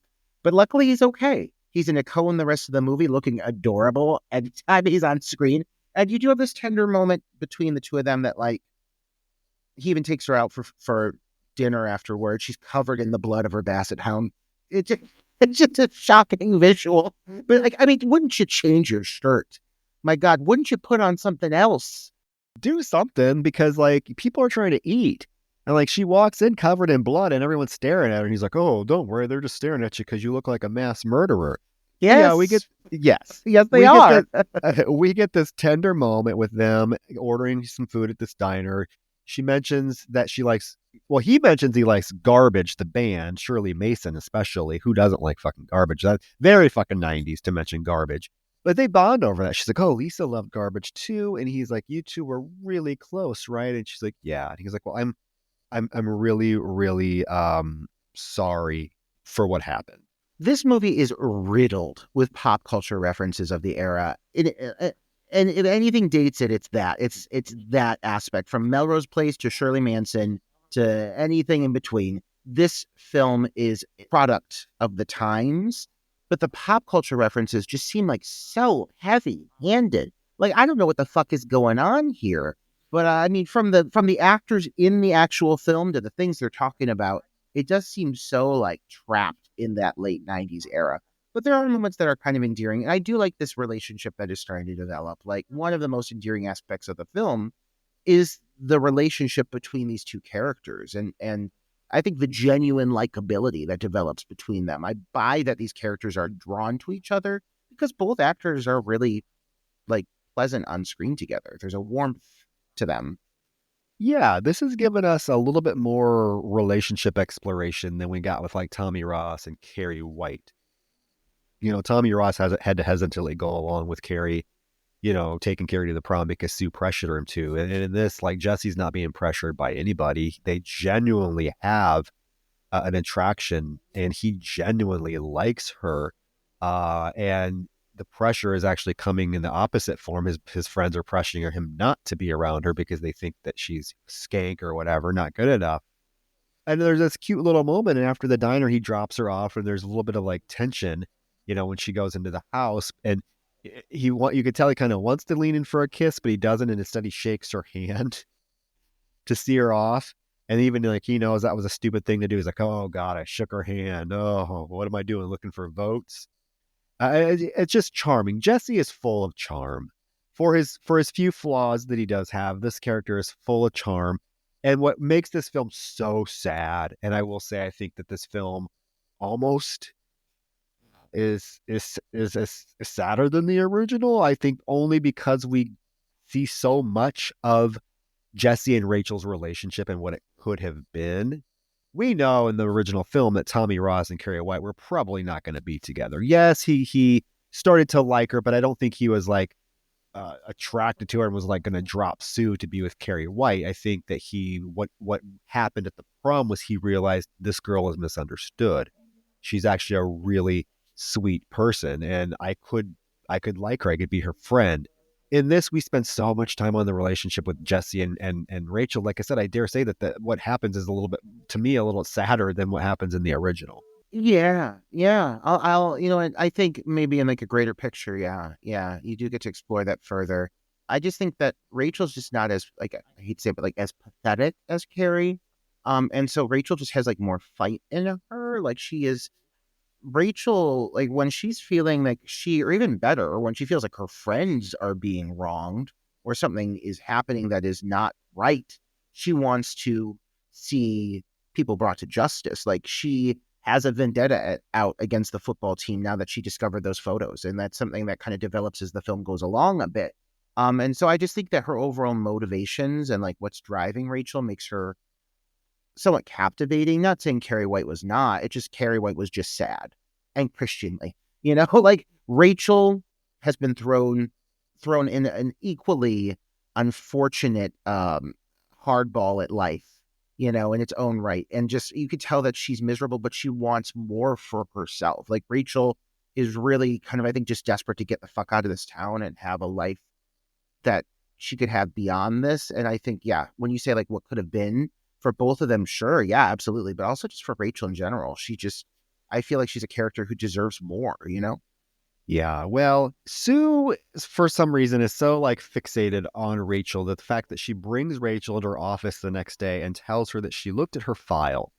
And in her file, she saw that her mother is at Arkham for schizophrenia. Now, I do think it's interesting that Sue does reveal to Rachel that she spent time in Arkham because of something that happened to her when she was in high school. She had a very traumatic experience and she spent time in Arkham as a patient. You get this moment where Sue asks if she visits her mother often, and Rachel says yes. And Sue starts to like, just kind of like, I don't know, like lecture her about, you know what, you need to figure out what you're going to do. I know this is hard for you. You lost your mother and now you lost your best friend. So if you need someone to talk to, I'm here. Rachel screams, no. And that fucking coffee mug flies off the table. And Sue right away is super, super, super concerned. You can see it in her face. She's like, oh shit, this again. Oh my God. Yeah, she must be like, are you fucking kidding me? Out of all the things you encounter twice in my life, a telekinetic teenage girl again? Full of angst. Full of angst as well. And it becomes Sue's main driving force in life to get to the bottom of what's going on here. She is determined to help Rachel. She should have left it alone. She should have left it alone. She should know better. She kept saying, oh, we're going to get her treatment. How you don't get treatment for telekinesis, Sue? Come on. One thing I also felt was interesting is that Rachel says she always visits her mother. Like she visits her mother all the time. We don't see that. We don't see that one time. Oh, no. One of the biggest gripes I have with this film is like, if you're going to replicate anything from the first film, like why not try to replicate a kind of parent-child dynamic that has an impact? I'm not saying I want to see Carrie White and Margaret White, but I want to see that force, that presence in her life that is providing that constant turmoil, because that's a major driving force of why that manifests in the first film, is because Margaret's forcing that Christianity down her fucking throat and she's trying to keep this thing at bay. Here, you don't see any of that relationship together until the final fucking moments of the movie. And it really, like, the movie suffers here because of it. Like, the mother is a character that is significantly underdeveloped, especially when you're trying to hold a candle to Margaret White, Piper Laurie. I mean, just don't even fucking bother. There's no point in even having a mom character in this film like this, other than just trying to like recreate that. And it's not the mother character in this film. It goes nowhere really. I mean, yeah, I was very surprised at how they handled this mother character and what she ends up actually having to do, which is not a whole lot of nothing. So after this moment in the office with Sue, Rachel confronts Eric. She actually goes to his locker and she's like, I know you were with Lisa. I know what you did. Good for you, fucking Rachel. Like you mentioned, she's not afraid to stand up for people. This is not meek, mild, mousy girl. This is, you know what? I'm going to speak my mind. You're fucking with the wrong person. Okay. This scene, Roger, this locker room scene with this coach, I don't know that this would fly even in 1999. Troy, I have questions. Yes. Troy, you're a teacher. Well, you're a teacher. If you were to put a student into this situation, if you were to make these demands of a student, I mean, of a 18, whatever, I don't care. What would happen? You would be fired in a heartbeat. Yes. Let me tell you something. Like this just shocked. Like I'm like, this shit So yes, the coach is the gay. Well, yes, the coach Gay. is obviously, because what happens here? I mean, this man is okay. He's given this lecture about. No, he's giving his lecture about the football. They're playing the Devils, and he's watching footage from last year's game against the Devils. Mark and Eric are over there chatting. Eric is still fucking worried that he's going to be charged with rape. Blah blah blah. The coach comes over, demands that Mark stand up. First of all, Mark's like, what? And he smacks him in the head. Like, we're not talking like a tap. He full on smacks this dude in the head. Tells him to stand up and drop trowel, shorts and all. And then he tells him to bend over. This coach literally puts his face inches from this teenage boy's ass. Bare ass, spread wide open eagle. And he's like, oh, I'm just checking for a tampon string based on how you played last year. What? Listen, I mean, is it hot? Is the moment hot? Absolutely. Is it inappropriate? Completely. Like this coach, and I don't care what year it is, I'm sure if this would have gotten brought up in 1999, this would have been a problem. Because first of all, I ever since I saw this movie, to this day, I say drop trowel. When I'm having sex with a man, I tell him to drop trowel. I say it all the time, and it's because of this scene. So this film has a lasting impact on me. I want to be clear about that. Apparently so. When this coach demands this young man drops trowel, and then he proceeds to squat down and really get up in there. Like this coach, he's like right up by the butt cheek, and he's like, "I'm looking for a tampon." It's great. Yeah, no, you're taking a photographic memory photo of this young man's butthole so you can take that home later and masturbate alone in your shower while your wife is making dinner. You closeted homosexual. This is sexual abuse. This is harassment. This man should be put on trial. But here we are. And the guys seem fine with it. Like no one seems fazed with the demands to drop trowel. They're laughing. They think it's hilarious. Yeah, this scene. Imagine being the actor. Imagine being the actor being like, you want me to do what with this young man's rear? Like, you want me to demand he drops trowel, but why? Like, why am I asking? And they're like, just do it. Yeah, just again, female director. She got away with it. They probably were a little bit more willing to do it for her. She knew what she was doing. She knows. She loves the gays too, so she knows exactly what she's doing. Yeah, so they go out full of testosterone, worked up. They go out to the field to practice. The officer comes back and he pulls Eric aside and says, "Hey, do you know Lisa? Were you familiar with Lisa Kirk?" And he's like, "No, I have no idea who she is." He pulls out that fucking photo of them two. He's like, "Then who's she hanging on?" And the look on his face, he's like, "Oh shit." Oh, Zachary Ty Bryan has the dumbest looking face. Like, if you want to talk about actors with dumb faces, like, you look at that face, you're like, that guy's a fucking idiot. He just like, like, I mean, he's kind of hot, but like, there is a simplicity to that man's face and just that like open hanging mouth, tongue out. Like, it's like processing what's happening in half the time of an average human. But he's still kind of hot. Kind of like, I wouldn't even necessarily say Zachary Ty Bryan is hot. It's because he's dumb. I have a thing for dumb. I mean, which I ended up with a very smart one. I don't know how that happened, but Zachary Ty Bryan just oozes just like white superiority, like that douchebag. Like he looks like Aryan race shit, and like I don't know, he's hot, but he just oozes like unlikability, and I don't know what it is about him. I think it's his open mouth. Yeah, he's not very. I don't find him that attractive, but you know, it was fun seeing him in this role because the Home Improvement was huge in the '90s. And this was coming at the tail end of Home Improvement. And we had one very distinct like vision of Zachary Ty Bryan. So going into this and watching him do something this like douchey was fun. We didn't expect it from good old Zachary. At lunch, Jesse is talking to Rachel.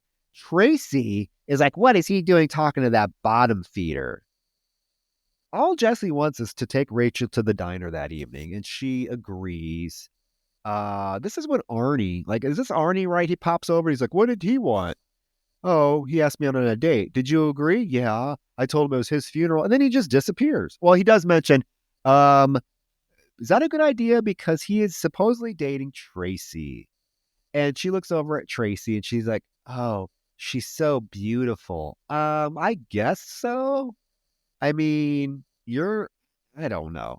Everyone, like I said, everyone in this film looks so plain. And even Charlotte Lopez, as a former Miss Teen USA, they don't really do much to make her look, that bob haircut. I mean, she looks fine, but like, come on. I wouldn't say the looks of this era aged gracefully. Personally, I mean, I grew up in this era. The metal ball necklaces don't necessarily hold up against the test of time. But I mean, yeah, no, it's definitely like everyone kind of looks frumpy because the clothing of the era was frumpy. Baggy polos. I had tons of them. They're so gross. No one looks good in a baggy polo. Know what else nobody looks good in? Micro bangs. But she's got them. She's got them with that big old moon face and that big forehead. It's the worst choice they could have given that poor woman. But yeah, I feel like this scene here, I literally feel like they're like, oh fuck, we forgot that Arnie was a character. Like we need to give him a scene. Hey, oops, like I just forgot about him. My bad. So they like wrote something in, be like, oh, by the way, like remember me? He's been in his trailer now for 36 hours. We haven't seen him. We better get him out here to do this scene. Yeah, it's so weird. So Eric rushes out to the parking lot to tell Mark that he has been suspended, and they're going to charge him with statutory rape. Mark, again, cool Mark. He has the answers for everything. He's like, you know what? Fuck that. Your dad's a lawyer. He'll get you off. But you know what we do need to do? We need to shut that bitch Rachel up. So we're going to do some damage control tonight. And that is exactly what they do, Roger, because that night when poor Rachel is trying to get ready, there's a knock on her door. And she opens the door. Nobody's there. Knocks start pounding on her window. This scene is filmed in black and white for some reason. She gets flashbacks. This is another thing. It's like during this sequence, she gets flashbacks of like the opening scene when she was a little girl and what was happening with the windows and stuff opening and closing there. So you would like realize that she has to know, hey, I had that power to do that then. It was a really odd choice for them to show that because she does nothing telekinetically here. Like this would be the perfect moment to unleash your telekinetic powers, and she does nothing except cower away. She gets a phone call. It is this Donald Duck voice that says, "What's your favorite scary movie?" Again, very 90s, coming from Scream. But basically what it is, to make a long story short, because the scene goes on and on and on, it's the guys, Mark, Eric, and some random other fucking guys are terrorizing her. Like they break a window. There's this moment, Roger, where fucking Eric puts on brass knuckles and he's like, I'm going to go take care of that bitch right now. And Brad's like, what, dude? Calm down. But he like punches her. Was he really going to go beat the shit out of her with these brass knuckles? I mean, it's very much implied that Eric has a violent streak. Like it comes up several times. Like he has an irrational violent streak, which does make for him having like that likability towards Lisa even more like worrisome. Like what would have happened if he did like have the chance to pursue that, because he is really quick to like take it too far, including like, busting in the window and everything here. And eventually it does come up to the point that she does have this brief telekinetic moment where she causes the window to slam on his hand and break his hand. So this is like one moment, one beat where she gets a second to explore it, but it's not enough. Like I really would have liked to have seen her like, I don't know, just make all the windows blow up or something and all the guys run off. Something crazy. She could have gone so much bigger. But like, let's talk about how glossy Mark's lips are. Like who the fuck, again, what homosexual stepped in and said they need glitter? Those lips they have shimmer on them. What butch football player who's getting an up-close lip close-up is going to be wearing fucking shimmer and lip gloss? I don't know. Some gay man got their hands on that fucking lip balm and they put glitter in it because these lips are sparkling. They're beautiful. And that Donald Duck voice it's just weird. It's like, I don't know, like it's just out of fucking nowhere. I feel they're like, what's the impression you can do? And he's like, they're like, run with it. All right. Yeah. Like, okay. Like it just feels so out of place. It is very weird, very weird. But yeah, you are right. You are right. She does use her telekinetic powers to slam that door on, or slam that window on his hand. So his whole arm is in a cast the rest of the film. Thank fucking God something happens to him. But yeah, her parents come home. Her foster parents come home. So the guys run off, but not before Mark gives her one phone call and just says to her when she answers the phone, "Don't go telling no stories about my boy Eric." Next day at school, there's a drive-by egging. Apparently, the other school team, the Devils, drive through the parking lot and throw eggs at random people, including, is that Arnie, who's like, "Why does the random bystander always get hit with an egg?" I'm assuming anybody that I don't know who their names is going to be Arnie. I don't know. So Jesse runs after, he sees Rachel, and apparently Rachel never showed up to the diner last night, and he asks her why, and she says, "I think you know why." And this is when Tracy and Monica are sitting at the table, and they see that he is talking to her, and Tracy's like, I don't know what he sees in her. "Come on, Trace, you're caviar," and she's cheese whiz. Yeah. I like, what a corny fucking line. He'll come around. He's just letting little Jesse think for big Jesse. Monica is there as like a soothsayer for Tracy. She's always there to like be like, "You've got this, girl. She's a bitch." And Monica, you did mention this earlier, but Monica, like, in a bad way, like, steps up and she's like, "I'm gonna really fuck shit up." Because coming up here in a moment, like, she gets her hands dirty. She really gets involved here towards this final act. Oh yeah, she's the worst of the. Yeah, she's one of the worst. Especially there's this moment at the end, the very end, right before the climax, that really gets me because she's such a fucking bitch. So, she apparently, Rachel has explained to Jesse what happened, because we cut back to him and he's like, "You know what? I'll talk to Mark," and she's like, "No, don't do that. You know what? Maybe this isn't a good idea because guys like you are supposed to date girls like Tracy." He said, "Is what are you talking? Is that what this is about? You know what? You're going on a date with me and I'm not going to move until you say yes." And there's this like cute little playful moment. It's again, right out of Carrie, when Tommy Ross is at Carrie's door and he says he's not going to leave until she says yes. This is the exact same thing. Exact same thing. She finally says yes, and he lets her go to class. So Sue sees this.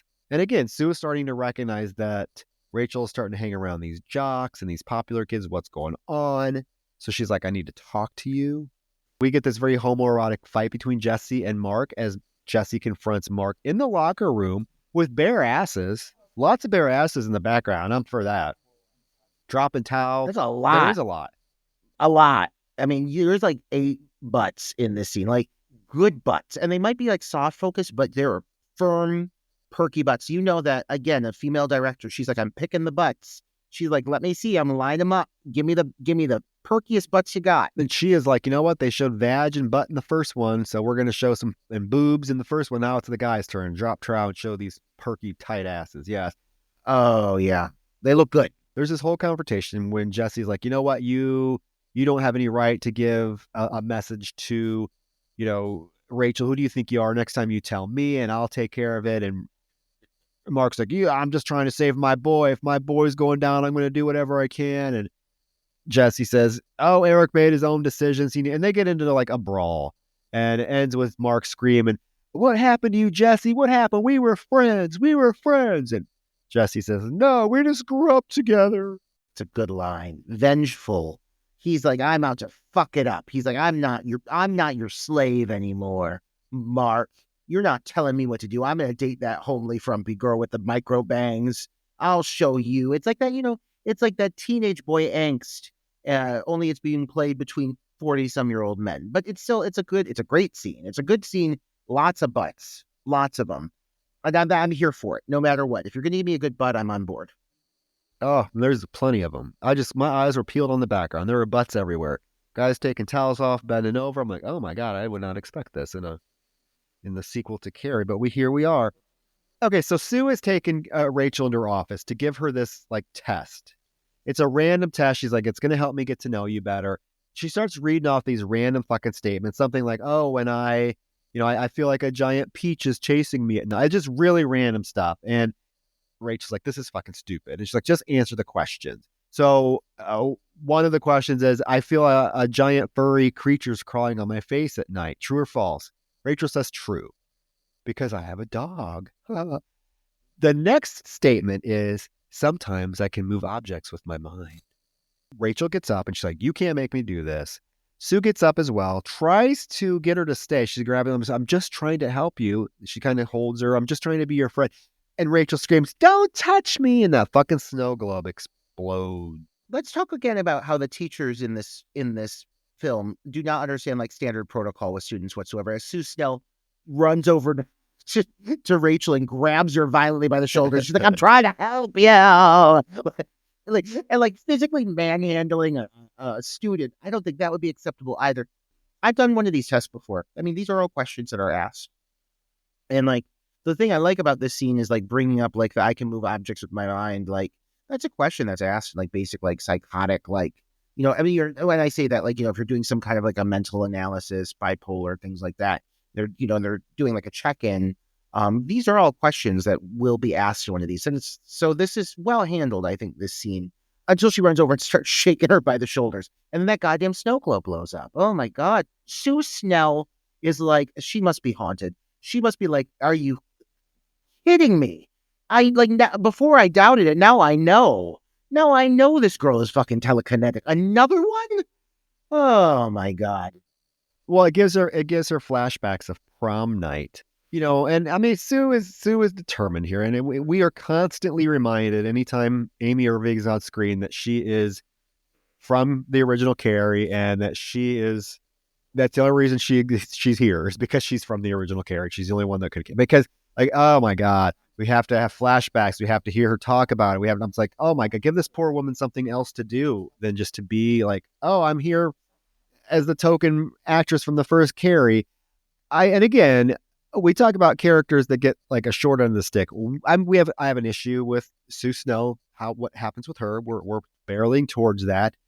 That night, that night, Rachel and Jesse go on their first date. They're in his truck. They're just talking about like random stuff. I do think the line, like I think like the line delivery here, I don't know, something. I love every scene with Rachel and Jesse except this one. I have the same note. Except the fact when it starts to rain. First, they're on the hood of his car, just talking about, I don't want to be a used car salesman, blah, blah, blah. He tells her it must be nice not having to be like everyone else. And she says, oh, I don't know. I sometimes I do think I could be one of those shiny, happy people, or wish I could be one of those. Starts to rain. They go in this car, and then the conversation turns really awkward. And Roger, I can't put my finger on it.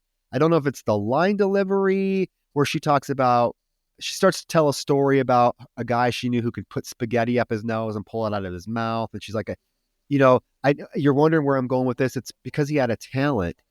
And then she launches into this, like, you have a talent too. You have football and you could do anything you want. I don't, it rings odd to me. And I don't know why. I don't know if it's because I don't buy that Rachel would even like know that football could get him, because later on she mentioned she hates football. She doesn't do. What is about the scene that just bothers me? There's something I can't put my finger on it. It just rings really awkward. I wish it would have been cut out, because to me it's like the worst moment between these two. It actually culminates in something sweet where they start to make out, and she does tell him, your brake shift is poking me in the back. And she also tells him that she's a virgin and she wants her first time to be special. Like she expects him to show up with flowers and it needs to be special. And he's like, okay, what's your favorite flower? Daisies. But there's just something that bugs me about this scene. I think my issue is what I believe happened is I think that because it's a rain sequence, I think the audio probably got affected, and so they had to ADR it. It very much sounds ADR'd. It might be pretty accurate. I mean, they might be matching the dialogue to the lips very well, but there's a flatness to it that doesn't exist for the rest of the film. And I even watched the scene back because I thought the same thing. I was like, there's like a woodenness to the delivery here that just doesn't exist in the rest of the film. So I think the scene was dubbed. And I have that same note. That could be it, because maybe it's just like the lack of energy from the actors in what they're saying is what's bothering me, because generally like these two together they let's be honest, Emily Bergel and Jason London have chemistry. It exists, except in this scene. It just seems so, I think wooden is the right word, inauthentic. It just rings odd. And it's so interesting that you caught it too, because I'm like, this is just weird. And what's even more odd, Roger, is now we see that Sue is on her own little personal mission to track down Mrs. Lang to the point where she goes to the Arkham Asylum to visit Mrs. Lang, and we get that sequence with that man just banging his head against the wall. Just I don't know. It reminds me of I don't know. That's what it reminds me of. I feel like this is like at this point when it starts to take this route, that's me. Literally, like, come, please, like, no, like, how is it? First of all, like, how is she just accessing this asylum? I guess, I mean, she's a counselor. Maybe she's a psychiatrist. Like, I'm assuming she's got to have some kind of something, but I don't think it's that easy to just go wandering about these places, meeting with random people and so forth and so on. And she just walks right in. And I don't think this, like, I mean, listen, I've not personally been into an asylum of at least of this degree. But like, is it? I don't think this is what it's like. Like, is it really like this? Is it like you're going in there and it's fend for yourself against these people who are grabbing and molesting women? Like, this man grabs Sue Snell. He grabs on her and she's screaming, and then the mom, she's like, get off of her. But like for a moment, he's about to rape poor Sue Snell, and I'm like, I can't handle a rape in this movie, let alone that woman. That poor sensible counselor. It was this close to going there though. Yeah, I don't. It's like one of those things that it's like a somebody wrote this scene that's like never been to an asylum and just kind of assumes that the patients are just like have free reign in it. So if you go in, you're going to be physically assaulted. People, there would be regular killings. I feel like people, it would be a fend for yourself situation. And like, imagine working in that place and just having to go in there with like a stick to poke them away. Like, I don't know. It just seems completely irrational.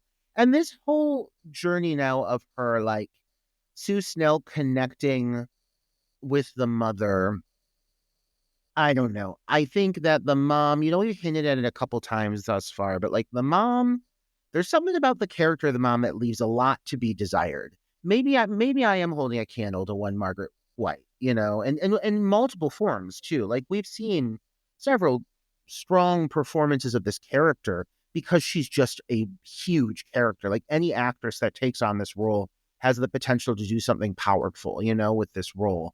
And what we get in the mother, I think, is her name Barbara? I'm pretty sure. Yeah, Barbara. Like what we get in this mom, yeah.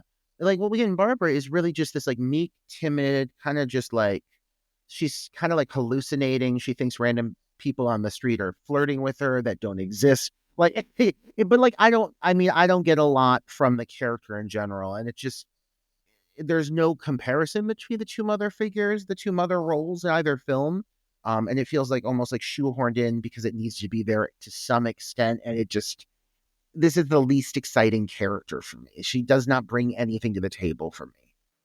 Yeah, where Margaret Wright was intimidating, and a strong presence. Yeah, you're right. This Barbara Lang is really not intimidating. It's really not a strong presence. It really serves, at the end of the day, Roger, really serves like no point to the plot. I mean, the movie could have done fine in terms of plot structure and kind of how it resolves itself without this character even in it, because let's be honest, she kind of disappears at the end of the film and we don't know what happens and we never hear from her again.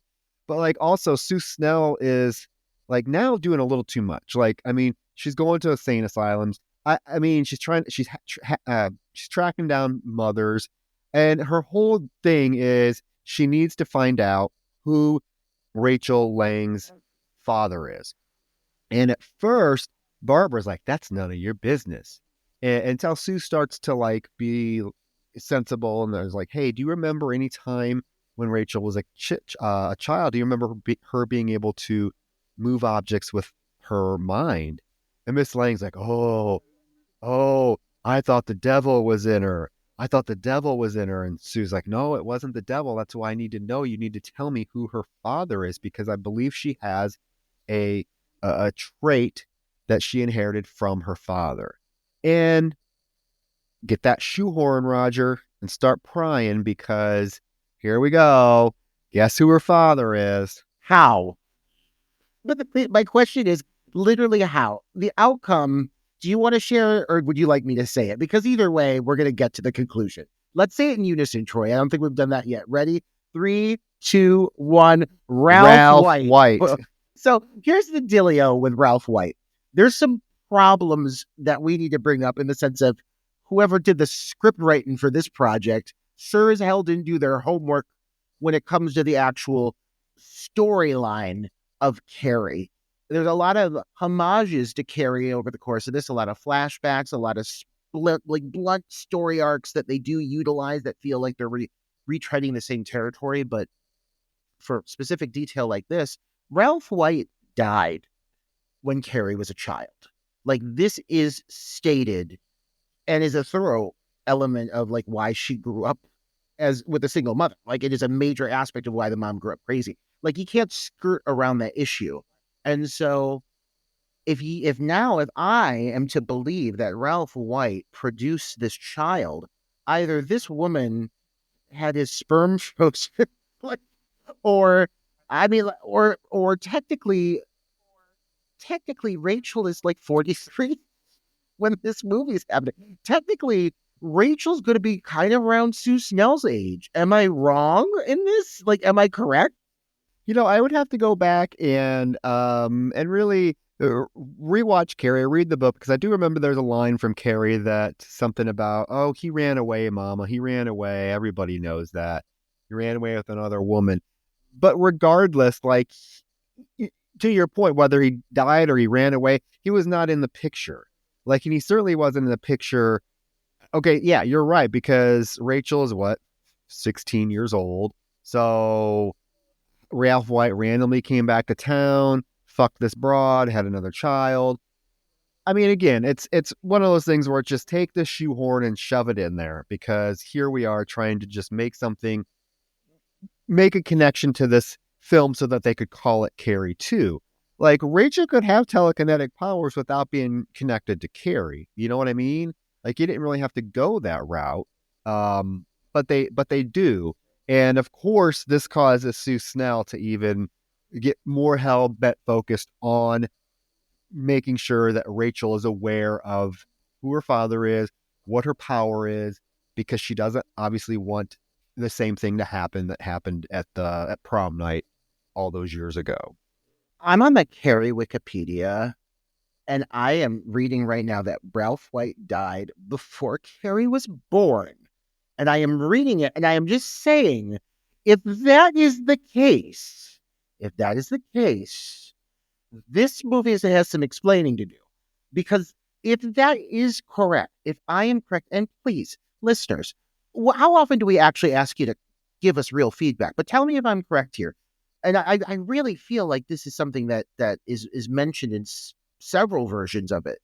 I was also in that short film version, She Birds in Hell, that you may perhaps remember my brief performance there, in which it's acknowledged that he passed away. So I'm going maybe off the novel. Maybe the movie's different. I can't remember. Listeners, let me know. But if he did in fact die, there is no way this storyline makes sense. And even if he is alive, I still don't believe this would make sense, because this guy would have had to have fled the town, as you're saying, and never be seen again. So regardless, there's no way that this is going to happen. But here we are, daughter of Ralph White, sister of Carrie White. Who would have thought? Small world. After this, Sue rushes back to the school and gets Rachel from class to take her to the remains of the old Bates High School. This part of the film has always kind of bothered me, because I would feel like they would have tore this down. Again, this is 20 years ago. This school burned down. 70 people were killed, as Sue says. Would this town really just leave it up? Leave the half-burned school up? It's one of the things about this film that's always bothered me, because, like, again, I talk about, like I mentioned earlier in the review, that there are a lot of things in this film that I really do think the filmmaker, really took the time and care to respect the original source material, to understand the original source material.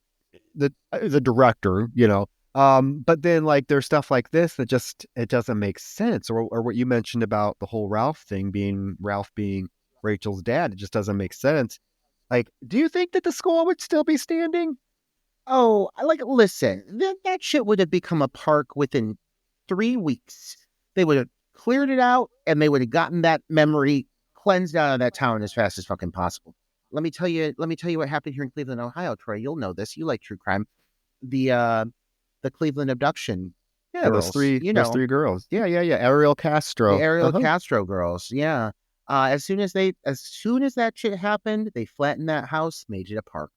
And that's what you do. You flatten it and you make it a park. And I'll say, like, there's a part of me that's like, oh, that's cool that they have this very big, like, grand set. Like, it feels like a lot of the budget of this movie went to the remains of this high school. But yeah, it feels so forced and unnatural. That school would not be standing, especially with the death toll. Like, come on. That would have been flattened immediately. And it looks dangerous. Like, there's still parts of it that are like, pieces of it that are like of the ceiling that are like hanging down. Like, this looks like something like if it would attract kids to go play in it, and then they're going to get fucking killed because a big old brick is going to fall down on their head because it looks unsafe. Yeah, I've always disliked this portion of the film because it's just, again, it rings like, oh, this is so like blatantly put in here just to make another connection to the original film. Also, Rachel at this point isn't having any of this shit. Sue tries to tell her, your dad is Ralph White, Carrie White's your sister. I talked to your mom. Rachel does not believe her. And as I made the comment earlier, this is kind of what sets Rachel's relationship with Sue apart from Carrie's relationship with the gym teacher, because Sue in this film very much is that gym teacher character. But Carrie and the gym teacher had this sort of relationship. In this moment, Rachel wants nothing to do with Sue Snell and even tells her that she's basically crazy and I don't need your help. And she walks away. I feel like they're really starting to beat that, like, this comparison that we're talking about, like, it is getting beat over the head. Like, Sue Snell being the same kind of, adult guide in a way, attempting to be at least, for Rachel in this case, very similar to the same gym teacher storyline. It is feeling really heavy-handed. But one thing I like here is the idea that this is something genetic passed on. In the first film, it was very religious, and that's what you got. It was the whole religious undercurrent, which was fantastic. But like, they don't replicate that so much here. They have a hint of it with Cuckoo Mama, who I don't know. First of all, it's not appropriate. I said Cuckoo Mama, but like, she's off. The woman's off. There's something. She's not stable. This woman. But aside from her being like kind of a religious extremist, a la a Margaret White, and that's the comparison she has, you don't get any other of that religious aspect being forced down your throat. Like, you're not getting like a heavy-handed religious theme in this movie. That was Carrie. That was specific to Carrie. This is more about, like, as we've been talking, slut-shaming, how women are treated. This is far more of a feminist movie in the sense of really everything that happens is just based off of like how Rachel is treated unfairly by those around her. But that religious extremist element doesn't really exist here. I like this whole genetic aspect that's coming into play of them talking about this is something that's passed down by the male, and it's the dominant trait, and it will, it'll surface in you, and you need to get it under control. She does say, I know there's a school I want to take you to where they'll do tests on you. And she's like, absolutely not. And I would say the same thing. I'd be like, fuck no, I'm not going somewhere where they're going to do tests on me. That's not the way to put it, Sue Snell. But like, I think that this is like one of the cooler aspects of where they're trying to go with the story. They just don't get to lean into it enough. It's not explored enough. Yeah, because this is really Sue and Rachel's last interaction before we hit the climax of the film, which climax of the film is kind of set into motion with this next scene, because we are in the district attorney's office, and the district attorney gal is played by Katt Shae, who is the director. And she has Eric there, and they want to charge Eric with statutory rape. Eric's father is there. He's a lawyer. And of course, he's like, you know what? Go for it. But if my son is going down, so is the entire football team. And you get that, like, who is this old geezer, this head district attorney, or this whoever he is, comes in and basically tells, the female district attorney that she's shit out of luck, that they have no proof. They're not going to ruin these boys' lives for nothing because they literally have no evidence. And that means Eric gets to walk away scot-free. Okay, fine. But what really seals the deal with me wanting to punch the fuck out of him is when he gets up and kind of winks at the female district attorney before he leaves. Like he's hot shit. I'm like, you little fucker. You little fucker. He's being progressively like less and less likable, like as the film goes on. Like, you know, we talked about there was the aspect seeming like that, almost like he liked Lisa earlier in the movie, and now he's just detestable. Everything he's doing is like he's such like a chauvinistic asshole, you know, like everything is just so macho. I do want to acknowledge that this deputy, her name is Karen, and we're about to have another Karen like immediately. It's very weird to me that they use the name Karen twice within a 5-minute period of time within this movie. But poor Karen, I wish we got more with this one because she's sensible. I mean, she's got a sensible braid. She's trying to do her fucking job. Like, oh my god, the DA comes in and he's completely getting bought out by the fucking lawyer father, who is very well played in this role. But what a stereotype is this guy? Well, this scene really plays into the theme of misogyny, right, and whatnot. Because I mean, this woman who is trying to do the right thing immediately gets shut down by men. You know, I mean, she's the only woman in this room that's trying to stand up for what's right and realizes that what this little fucker did is wrong. But she gets shut down because, guys, it's an election year. As Sheriff Robbie tells him, hey, this has nothing to do with the fact that we have lack of evidence. This has to do with the fact that it's an election year and that these boys are football players. And God forbid, Roger, the football team in this small town in Maine, they get in trouble because we know how small towns love their football players. Yeah, you would know, Miss Teacher. You would know. Exactly. Absolutely. So we go back to school the next day, and Jesse is there asking Rachel to come to the football game Friday. It's a big game. Scouts are going to be there. He needs her for luck. He needs her for luck. Okay, like how long have these two even been acknowledging each other's presence? For like maybe a couple days? Now they're smitten. Tracy sees this and she's not too happy. She thinks, Roger, that Jesse is disrespecting her, not because he's talking to another girl, but because he's talking to someone who isn't pretty or a someone, and it is really disrespectful to her. She wishes there was something she could do to make him come to his senses. What's even better is not only is she like, I am offended, but like Monica's like, you are being dissed. How dare he go socialize with that dog with the micro bangs? Oh, and they're all of them are sitting around her making fun of her. Like, Rachel's really that disgusting? Is she really that horrible to look at? I guess. I don't know. No, she doesn't look any worse than 90% of this cast, which we talked about. This cast is so plain. So when Tracy says this gets Mark's wheels turning. You can see him start to make a plan. And his plan comes into play here because he goes into the weight room. Jesse is there lifting weights, and Mark comes in to apologize. He tells him, you know what? We've been friends since we were babies. This is ridiculous. I never thought a girl would become between us. I know I'm scum. I know I'm a piece of shit, but I apologize. And Jesse's like, well, you know what? I'm not the one that you should be apologizing to. And Mark's like, yep, you're right. Okay.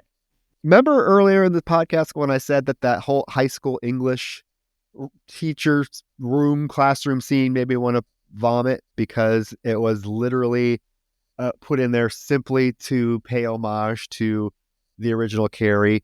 This scene comes in very close competition with fucking Rachel in a department store trying on lipstick a la Carrie White. The only thing that's missing, Roger, is that fucking cheesy 70s disco music that's playing when Carrie's putting on the makeup. But this, I mean, come on. I had to roll my eyes so fucking hard because this beat for beat is exactly that scene, except you get that bitch Monica to show up. Oh, Monica with, again, the Lisa Loeb glasses. God, I love her. You can't seem to stand her.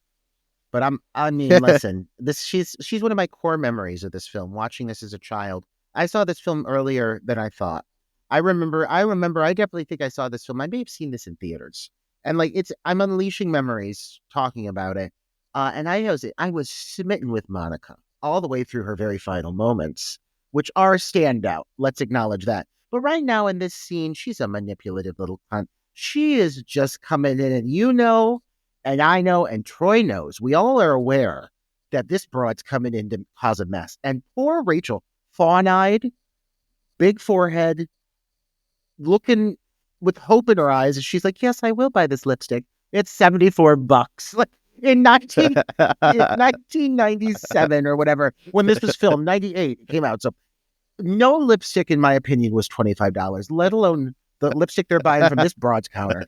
This dame, what a hawk of a woman, just this uppity bit overseeing, just standing over top, looking at those girls, just all up in their every move, until Monica comes over and fucking yoinks the lipstick. Good on her. Good on her. I can't stand that broad. Oh my God, with her bowl cut and her bitch face. I've always hated her. Every time I've ever watched Carrie 2, The Rage Carrie 2, excuse me, this scene comes up and I'm like, I fucking hate that broad so much. What a cunt. But anyways, yes, it's very similar to what you get in Carrie. And I feel like they're running out of steam at this point. Like at this point, they're really like, well, we gotta get to the same ending that the original film had, but in our own way. But so how did they get there? Let's just do all of that. Like let's just do all the same shit. But exactly.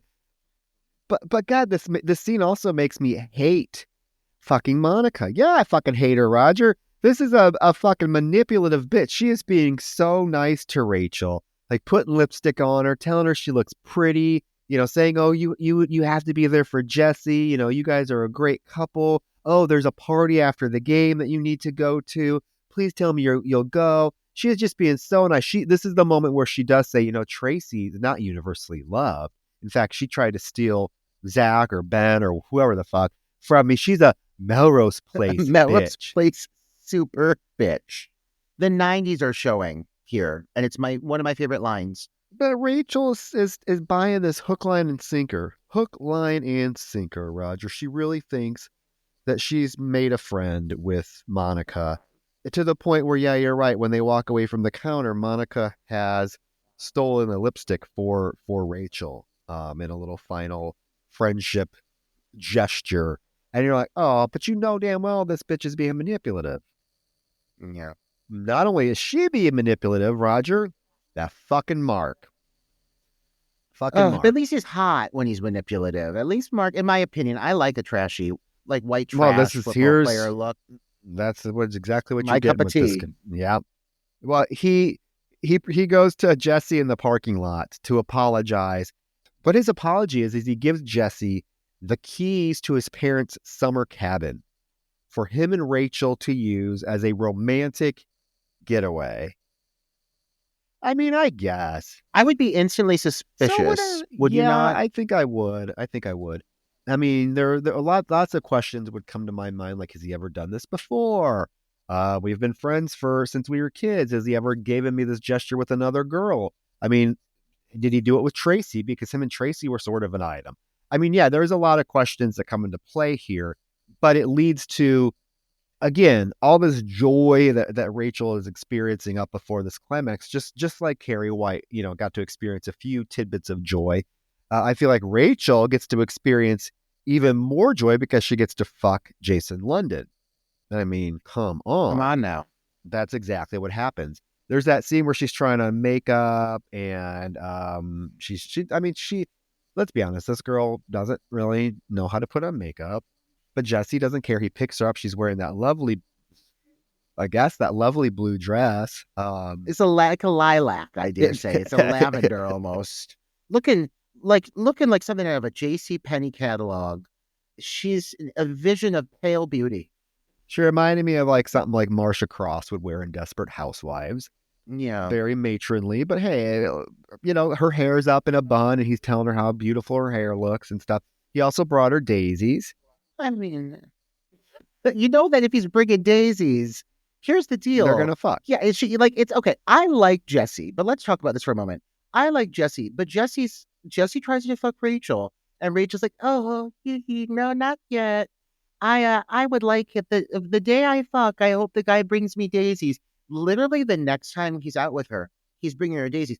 He's on a mission. He is still a man. He's still like the football player. He's trying to get that pole. Is clearly what's going down. This poor girl, she doesn't stand a chance against this man. She is putty in his arms. And I get it. He's got pouting lips and swooshing hair and fawn eyes and good eyebrows.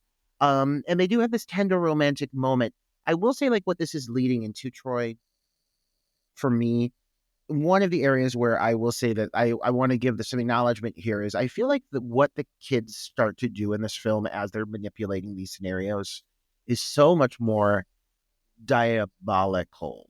I mean, like, yes, what happens in Carrie is awful, but like this is a calculated and horribly just cruel plan that has many layers to it, many layers, and it could like this could ruin a life. Like someone already killed themselves. The goal, I feel, is to make this poor girl kill herself.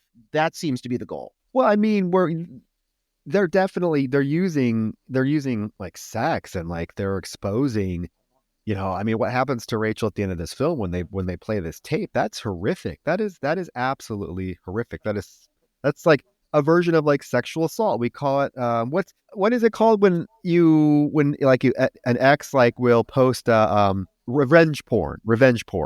That's become a big that was a huge thing, and now it's like there's laws against it and whatnot. That's kind of what's happening to a certain extent with Jesse and Rachel. And it's even worse, Roger, that Mark is the one responsible for it because him and Jesse were friends for so long, but he has no qualms filming Jesse fucking this girl and then later on in the film playing it for everybody. That just seems like that just shows what a shitty fucking person he is. But yes, Rachel and Jesse go to Mark's parents' beautiful cabin. They start to make out and she hesitates at first and she's like, I don't think I'm ready. He's like, oh, it's fine. And she's like, you know what? I must be crazy. He's like, nope, you're the sanest person I know. And that makes her like horny and wet as fuck because she jumps right on him and they fuck. They fuck. It's all it takes is staying sane. That's all it takes to fuck. That's all it takes.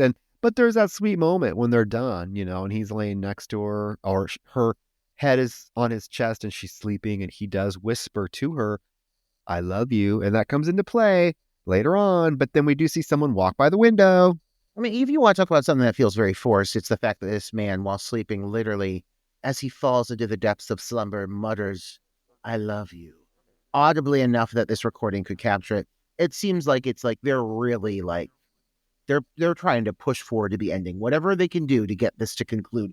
It just seems really like, I don't know, this whole bit, like this is what they've got. Him saying he loves her is so strategic, and it does, of course, come into play in such a specific way. I don't know. I'm not a huge fan of this little bit right here, but whatever. We're building up towards what is the big day. It's the big day. It's the game day. The game day. The next morning, Rachel crawls back in her bedroom window. Guess who's waiting? My God, those abusive white hicks. Yeah, that we haven't really seen anything of for the entire movie, except now the dad gets his big moment because he gets to slap the shit out of her. Slaps her, like literally slaps Rachel and grounds her. What a missed opportunity to not kill these fuckers, Troy. Exactly. Like, or do something, like unleash your telekinetic powers on these fuckers. But no, he grounds her and that's it. She's in her room, like moping around for the next 20 minutes. In the meantime, in the locker room right before the game, all these testosterone-filled guys are shaving their heads. I mean, I watch the scene and I can just smell the sweat and just the ugh. I mean, these guys are just riled up. They're shaving their heads. Luckily, Jesse would not do it. We don't want him shaving his beautiful brown locks. He refuses to do it. It's jarring, Troy. It is jarring for the final like stretch of the film that suddenly all of these men now don't have hair. Like it'd be like you've been looking at them looking a certain way, and now all of a sudden they all look exactly the same. It's really hard to decipher who's who for the rest of the movie because it's like you're just thrown off. You're like, oh my God, now like the one main thing that was setting all these white boys apart, and now none of them have hair anymore. Who the fuck am I looking at? Yeah. Oh yeah, and they all put baseball caps on, and now it's like, who the fuck is it? Who is this supposed to be? But yeah, I am gonna say I'm really glad Jesse did not do it. He kind of walks out, and they even make a comment, "Oh, Jesse, come on, you're ruining it. You're gonna ruin it." But he holds his ground. Sue Snell, Roger, goes back to the asylum. This gum bit, is that what you're talking about? It goes back to the asylum and keeps the door open with a piece of gum. That's how easy it is. Yeah, the security is non-existent here. But she tells Rachel's mom, "You have to come with me because you need to tell Rachel that Ralph White is her father before it's too late." And Mrs. Lang's like, "Too late for what?" And she says, "Well, Rachel's best friend committed suicide, and I'm afraid she might hurt herself, so you need to go with me." And Mrs. Lang is like, "You want to take me out there?" I don't want to. I don't have any other choice, ma'am. Yeah. Well, we the game starts and we see that Rachel's listening to it on the radio, which to me would be the most boring fucking thing ever, is listening to a football game on the radio. I can watch football perfectly fine. I'm entertained. I cannot imagine listening to it on the radio, but she seems like she's really into it. These two broads now, they sneak out. Yes, she pries the door open with some gum and goes back in and tells this old elderly security guard who is making this poor old woman work security at this fucking asylum.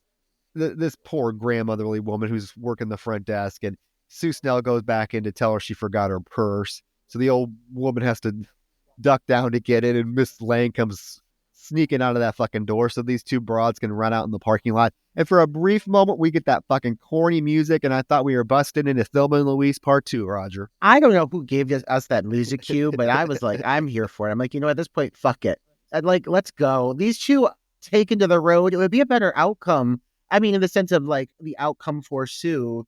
No, I mean, no matter if you go that way or Thelma and Louise, at least she would have gotten a road trip out of it, I guess. But yeah, no, I mean, these two are on the fucking run. And to me, I just feel that this, again, is not how insane asylums are ran. Like, it is not that easy to smuggle a grown woman out of an asylum. It's just like, I think there's layers to that onion that, like, you got to figure it out.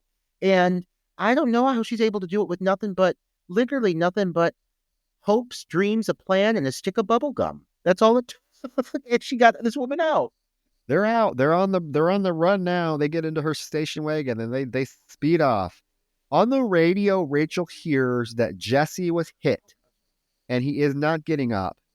So she just goes out the window. I'm like, bitch, if it was that easy for you to go out the window in the first place, why didn't you just go? Like, you have the power literally in this family. Like, get the fuck out. They're not going to do anything to you. You're also not going to ever see them ever again because they're no longer a factor in the movie. Like, that was the last time we saw that white trash family, right? Yes. Sue's driving Miss Lang all through the city, and there's that moment where there's a stop sign, and Miss Lang sees, she's like, "Oh my God, there's George. He was so smitten with me when we were younger. Hey, George, how you doing?" And Sue looks over there, and there's like nobody there. And Sue's like, "Oh, fuck. I made a fucking mistake. I am in the car with a fucking lunatic." Oh my gosh. Oh, this poor woman feeling the wind in her hair. She must be having the time of her life talking to invisible people. At least it's making her feel good. At least I wish I had that. Random people on the street just telling me, even if they're in my mind. It would make me feel pretty fucking good. She looks happy about it. She's waving back. She's thrilled. Now the film kind of turns into Friday Night Lights for a few minutes, because it is the last 11 seconds of the game, and the I don't even know what these fucking they're playing the Devils. I think they're like the Bears or something. I don't know. They're losing. And the score, like the game is almost over, and the score is literally, Roger, 7-9. So that tells me both of these teams fucking suck. But they're losing, and these boys could not. They look so sad to be losing.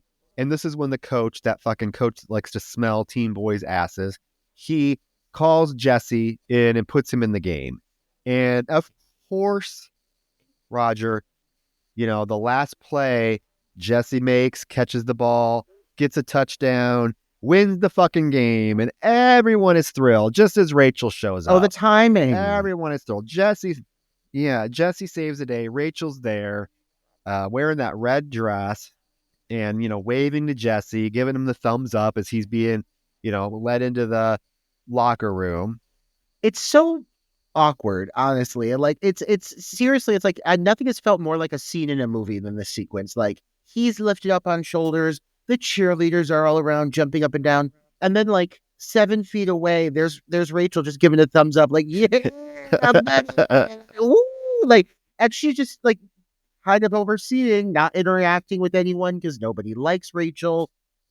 It's an awkward moment, but at least they get to spend it together just in time because she's his lucky charm. She is his, yeah, but he wins the game, right? When she shows up. But we do find out, Roger, that a scout wants to talk to Jesse. So when Jesse's in the locker room, he tells Brad to tell Rachel to wait for him because he's going to go talk to the scout. Of course, Brad goes out because Brad's a backstabbing asshole, just like half the fucking kids in this movie. And he tells Rachel that Jesse told her to go to the party without him and that he'll meet her there. So Monica takes the opportunity to get Rachel in her car with that other girl. Who's this other girl? I don't even know if she has a name. Who the fuck is that girl? There's no, I don't know. She comes out of fucking nowhere. She's such a mystery. She's my favorite mysterious aspect of this film because there's a lot of things that don't make sense at the end of the day. Example, Rachel being the sister of Carrie Way doesn't land for me. This woman, I want to know more about her. Her bad hair. I want to know why she gets such a prominent death sequence for not having any importance or impact on the script whatsoever. And this little moment here where everyone's like, "You're pretty, you're pretty, you're pretty. You should apply some more makeup." Like what is the line? Yeah, you need more makeup. But she reminds me, Roger. She reminds me. Remember that Rebecca Black video Friday? Oh my God, yeah. She's the mopey best friend in the passenger seat doing the white girl dance. She is. She looks just like that girl. Like, I'm here along for the ride. She's so uncomfortable. Speaking of, let's take a moment to acknowledge that Rebecca Black has released a new music video. And this is like, we're almost like we're using this to manipulate people's taste in pop culture. But we need you all to stop, pause this, come back. But everyone take a break and go listen to that goddamn new Rebecca Black song. Troy, tell him. Watch the video. This is not your Friday Rebecca Black. This is a totally rejuvenated Rebecca Black. My jaw was on the floor watching this. You seriously stop the podcast. Listen to Rebecca Black's Truth, and then come back because we're trust with an exclamation mark. Trust. Truth, trust, whatever the fuck it is. It's brilliant. Okay, back to what's in order. So yeah, these Monica, Rachel, and this random girl are in her car. They're driving to the party. They're putting makeup. Oh, Monica has to change because I guess maybe Monica's parents make her dress frumpily because now she pulls off this frumpy outfit she has on and she's wearing something, a little bit more revealing. And this is when her friend is like, "Yeah, you're pretty, but you need to put more makeup on." Also, I think it's a really interesting choice that there's a song that's playing throughout this whole scene, and it's called "Backstabbing Liar." It's like, "You're a backstabbing liar," and I'm like, "Oh well, how appropriate! How appropriate!" Yeah. So Jesse now has finished talking to the scout. He goes out to his car, and it is spray painted with bulldog suck, and we see that the tires are slashed. Just in time, Miss Tracy pulls up and offers Jesse a ride. As she pulls away, Roger, what does she drop out of her car? A spray paint can, because she's a fucking bitch. She is the one that spray painted his car and cut his tires to get him in on this little gag that's about ready to go down. And just as Jesse and Tracy drive away, Sue Snell pulls up with Miss Lang and asks the kid that's standing there if he saw Rachel Lang. And she's like, "Oh yeah, he left with Monica." They're driving to the party. So the girls pull up to this party. Arnie is there, just randomly, like hanging out, like outside the party. Like he's literally like sitting on what? He's just there, but no, he's not. Nobody's invited him. He can't go into the party. When they pull up, he's like, "Oh, can I get into the party?" And they're like, "No."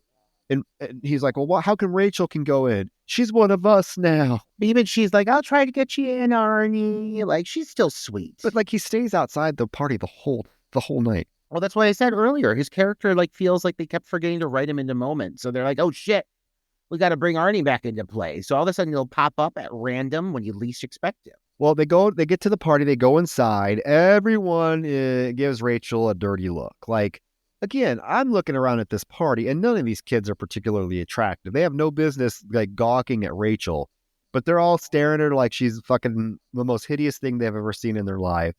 Brad and Mark come up and offer to get the girls drinks so they get some margaritas. Who doesn't want a great margarita? Although, I don't know if I would trust a margarita made by a high school boy, but whatever. Tequila, I'll take straight tequila, Mark. But the boys do for a moment apologize to Rachel for showing up to her house and how they've treated her.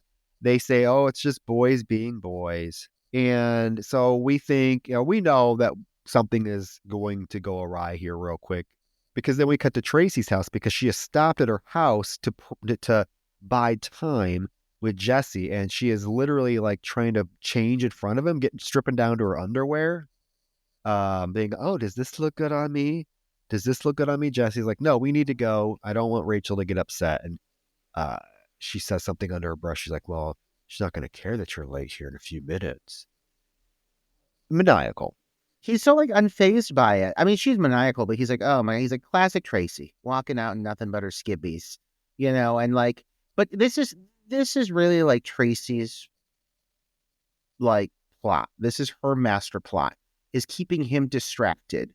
So I think one of the more like unsavory aspects about Tracy as a character is like, to me, she should have the most bite when it comes to her hate and disdain for Carrie White, but she really is kind of like the lame duck. She's not involved with any of the big event. When she does arrive, it's very brief, and like it just feels like her character really is kind of like on the side tracks doing her own thing. And I don't know, it's kind of just like a lame way to wrap her character up, because we're getting close to the finale now, and this whole time she's just with him, keeping him distracted with her knock. Yeah, she doesn't really do anything. I mean, I guess she fucked his car up and then is kind of prolonging his arrival so that the guys can go through with this horrific prank they're about to do. And what their prank is, Roger, is we cut back to the party and they force her out on the dance floor. And at first it seems very innocent. She's having a blast. There's even the 90s recreation of Carrie White spinning around, because the one guy picks her up and spins her around in the air, and we get that whole circular aerial shot because we have to see, her spin around in a circle like we did Carrie White. But it starts to get a little bit more aggressive. And she is, at first she's smiling, she's laughing. We're getting close-ups and slow motions of her laughing until the guys start talking about the game. Hey, Rachel, you want to know about the game that you helped Jesse win? And she's like, oh, what do you mean? The football game? And he's like, no, it's even better than that. And it really just like transitions into something very, very dark. We see Mark putting in a VHS tape. One of the boys throws her the scorebook and says, hey, Rachel, why don't you look in this book and see if you recognize any names? And of course, she opens it up, and she opens it to Eric's page, and she sees Lisa's name there with 4 points next to it. And then the guys proceed to call for Eric, who is there drunk, comes on down, and they ask him, hey, you got 4 points for Lisa. How was that, buddy? How was that? He's like, oh, Lisa, she was fucking great. I about split her in two. And it just gets really, and you can see Rachel is slowly starting to realize what's going on, particularly when they ask her to open to Jesse's page. And she does. And as she's like flipping through the book, we get this moment of like, they're just being really aggressive. They're like shoving her. And we do get the moment where like Monica shoves her really hard. And she opens the page and she sees that Jesse's name, and under it is her name. And he got 30 points. 30 points. And oh yeah, Jesse got 30 points. That's the most we ever gave anybody because you're a dyke. So he converted you. And then Monica gets in her face and she's like, yeah, he should have got extra points too because she's so skanky. You just want to fucking punch her. For all the pitfalls this movie has had, like for this to be what it builds up to is actually a really intense and painful moment to watch. I mean, honestly, what they do here, what they say to her, especially with you having been following her character's progression this whole time more than anyone's, and knowing just like who this character is. If there's one thing this film got right, it was the character of Rachel, and so for her to receive this kind of treatment is so unwarranted. It makes these kids seem so fucking awful. And so this whole like build up to this final conclusion, um, if you want something with emotional heft, this delivers it, and I think that there's a reason this whole sequence is considered one of the more memorable aspects of this movie. A lot of people have issues with this film, but what's about to happen here, I mean, for better and for worse, what happens with this whole conclusionary moment, it does for a moment stylistically get its footing, and I think kind of decides on what it wants to be. It may feel dated. It feels dated at by today's standards, but I feel like they knew exactly what they wanted to do at this final moment, and they kind of were like everything else was just building up to this. Yeah, it's really, really hard seeing Rachel go through what she goes through in this scene because not only are they being physically violent with her at this point, but they're manipulating the whole situation for her to feel that everything with Jesse all this time, everything that she was developing with him was just for these points. And what a just a punch to the gut. This poor girl does not deserve that, But but the flip side of it is like they're doing it to him too. Like they know that he really likes this girl. And these are kids that he grew up with. We're supposed to believe that these kids have been friends their entire life. And they're so easily going to fuck him over too because he likes a girl that they're not fond of. I mean, these are just shitty kids.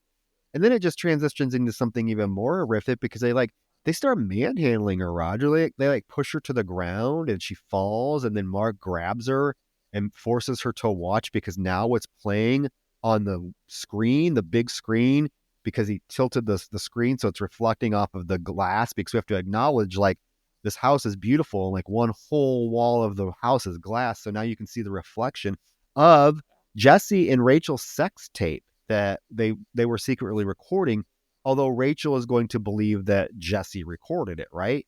That's the whole point of this, so that they can be like, oh, look, Jesse recorded you. And they're like, oh, we did. Oh, because Mark even says we didn't think he'd go through with fucking something so skanky. So we asked him to film it. I feel like at this point you start to realize too some of the like the Swiss whole cheese elements of this story, in that because they were trying to make this so desperately a Carrie film, you start to see this all come together and you're kind of like, God, I wish I would have seen more of that. I kind of wish I would have seen a little bit more of their developing relationship. I would have loved to have seen more of Tracy being pissed and plotting. And I definitely would have liked to have seen more of the plans and the scheming that went on behind the scenes leading up to them filming this tape here. And I think we lost a lot of potential of understanding what was going on with this whole master plan that was unfolding, because a lot of time has been devoted to like Sue Snell on her warrior mission, recreating iconic sequences and beats from the original film. Like we have lost a lot of potential for great development in the core story itself, because they're trying so desperately to be Carrie too, Yeah, because again, the plan is horrific, but like I don't think these kids really thought through the consequences of what they were going to do, especially like with the relationship with Jesse. But Brad like picks her up and is like forcing her to look at this, to watch this film, when all of a sudden he notices her tattoo. And she has that stupid rose vine tattoo that starts to really expand, and like the vines start to grow, go up her arm, go all over her body, and like go around her face. So basically she's now covered in these like vines. One of my least favorite visuals of the film, to be honest with you. It's cool when it happens and like everyone notices it. And this is like when she really unleashes her telekinetic powers. And there's the moment where she like just stands up and her hands flex, and all of a sudden the windows in the home explode, and we see like glass embed in kids, like their throats get slit. We see that decapitated head like roll around the floor, and everyone starts freaking out. And I mean, she's unleashing her powers, and we see like things start flying off shelves. Brad tries to run to the door. At the same moment, outside, Sue Snell has arrived with Mrs. Lang, and Sue runs up to the door.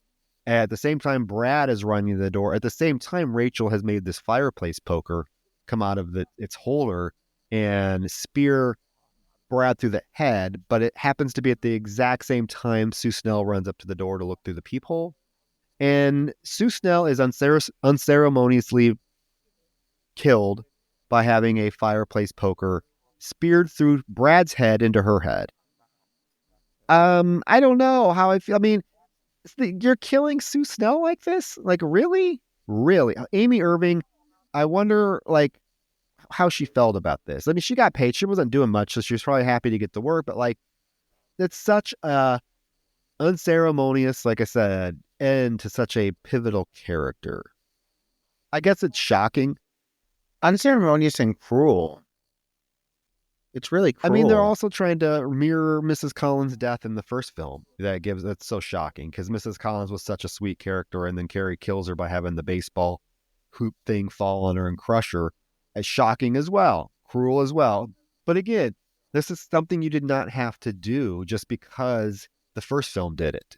Yeah, no, and really for this character, like what she's been putting into, what she's been devoting to trying to find a resolution here or something where she can help Rachel before things get out of line. And now they're getting out of line. Now things are going cuckoo bananas and she's like the first one to fall. And I just think it would have been so much more powerful for her to have had the final moment mirroring. If you're going to mirror Carrie, I mean, if you're going to recreate some of these moments, let Sue Snell come full circle with that, you know?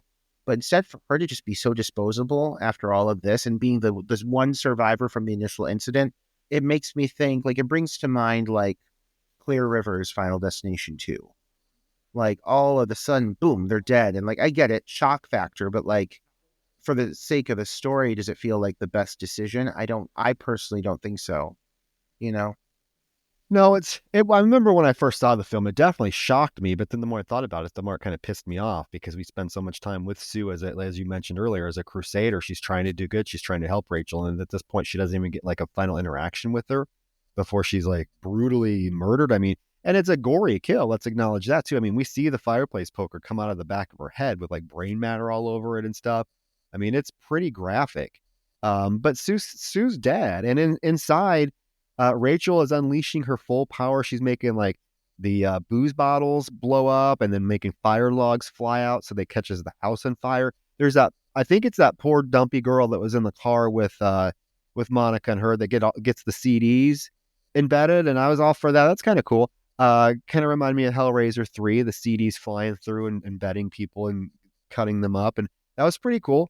But the house like starts to catch on fire, and Eric, Brad, and Monica are like still alive. And there's like that moment where they run to the front door and push that poor girl out of the way. And like they're kicking bodies, kicking people out of the way. They run into Mark's bedroom or his dad's bedroom to kind of get the spear guns and flare gun. And Rachel comes in and she makes the poor fish tank explode. What did those poor fish do? But at this point, the house is up in flames. And we get that stupid moment with Arnie. We have to cut back outside to Arnie, who's watching the house on fire. He's like, "Oh, we're missing a killer party." Yeah, this whole thing is like, it feels like they're really trying to cram a lot into the final few minutes of the movie. Like, it is crazy. And that CD moment feels so dated. Like, yeah, it's kick-ass, but you're like, by the way, oh boy, is it the late 90s. You're seeing everything, like from the house to the clothing to the music to all of it. It just feels so much of the time period. But I dig that. I like that. And so does the tattoo. You know, like if we're going to talk about the tattoo, that has become like the standout image, for better or for worse. Again, the effect looks pretty good. Like the digital effect when it's happening for 1998 does not look bad. You even see the skin like puckering and everything. But yeah, I mean, it does feel, again, so of the era. It looks like something that you would be able to go to Claire's and, like, buy, like, a fake, like, you know, barbed wire tattoo and just, like, make it yourself, you know?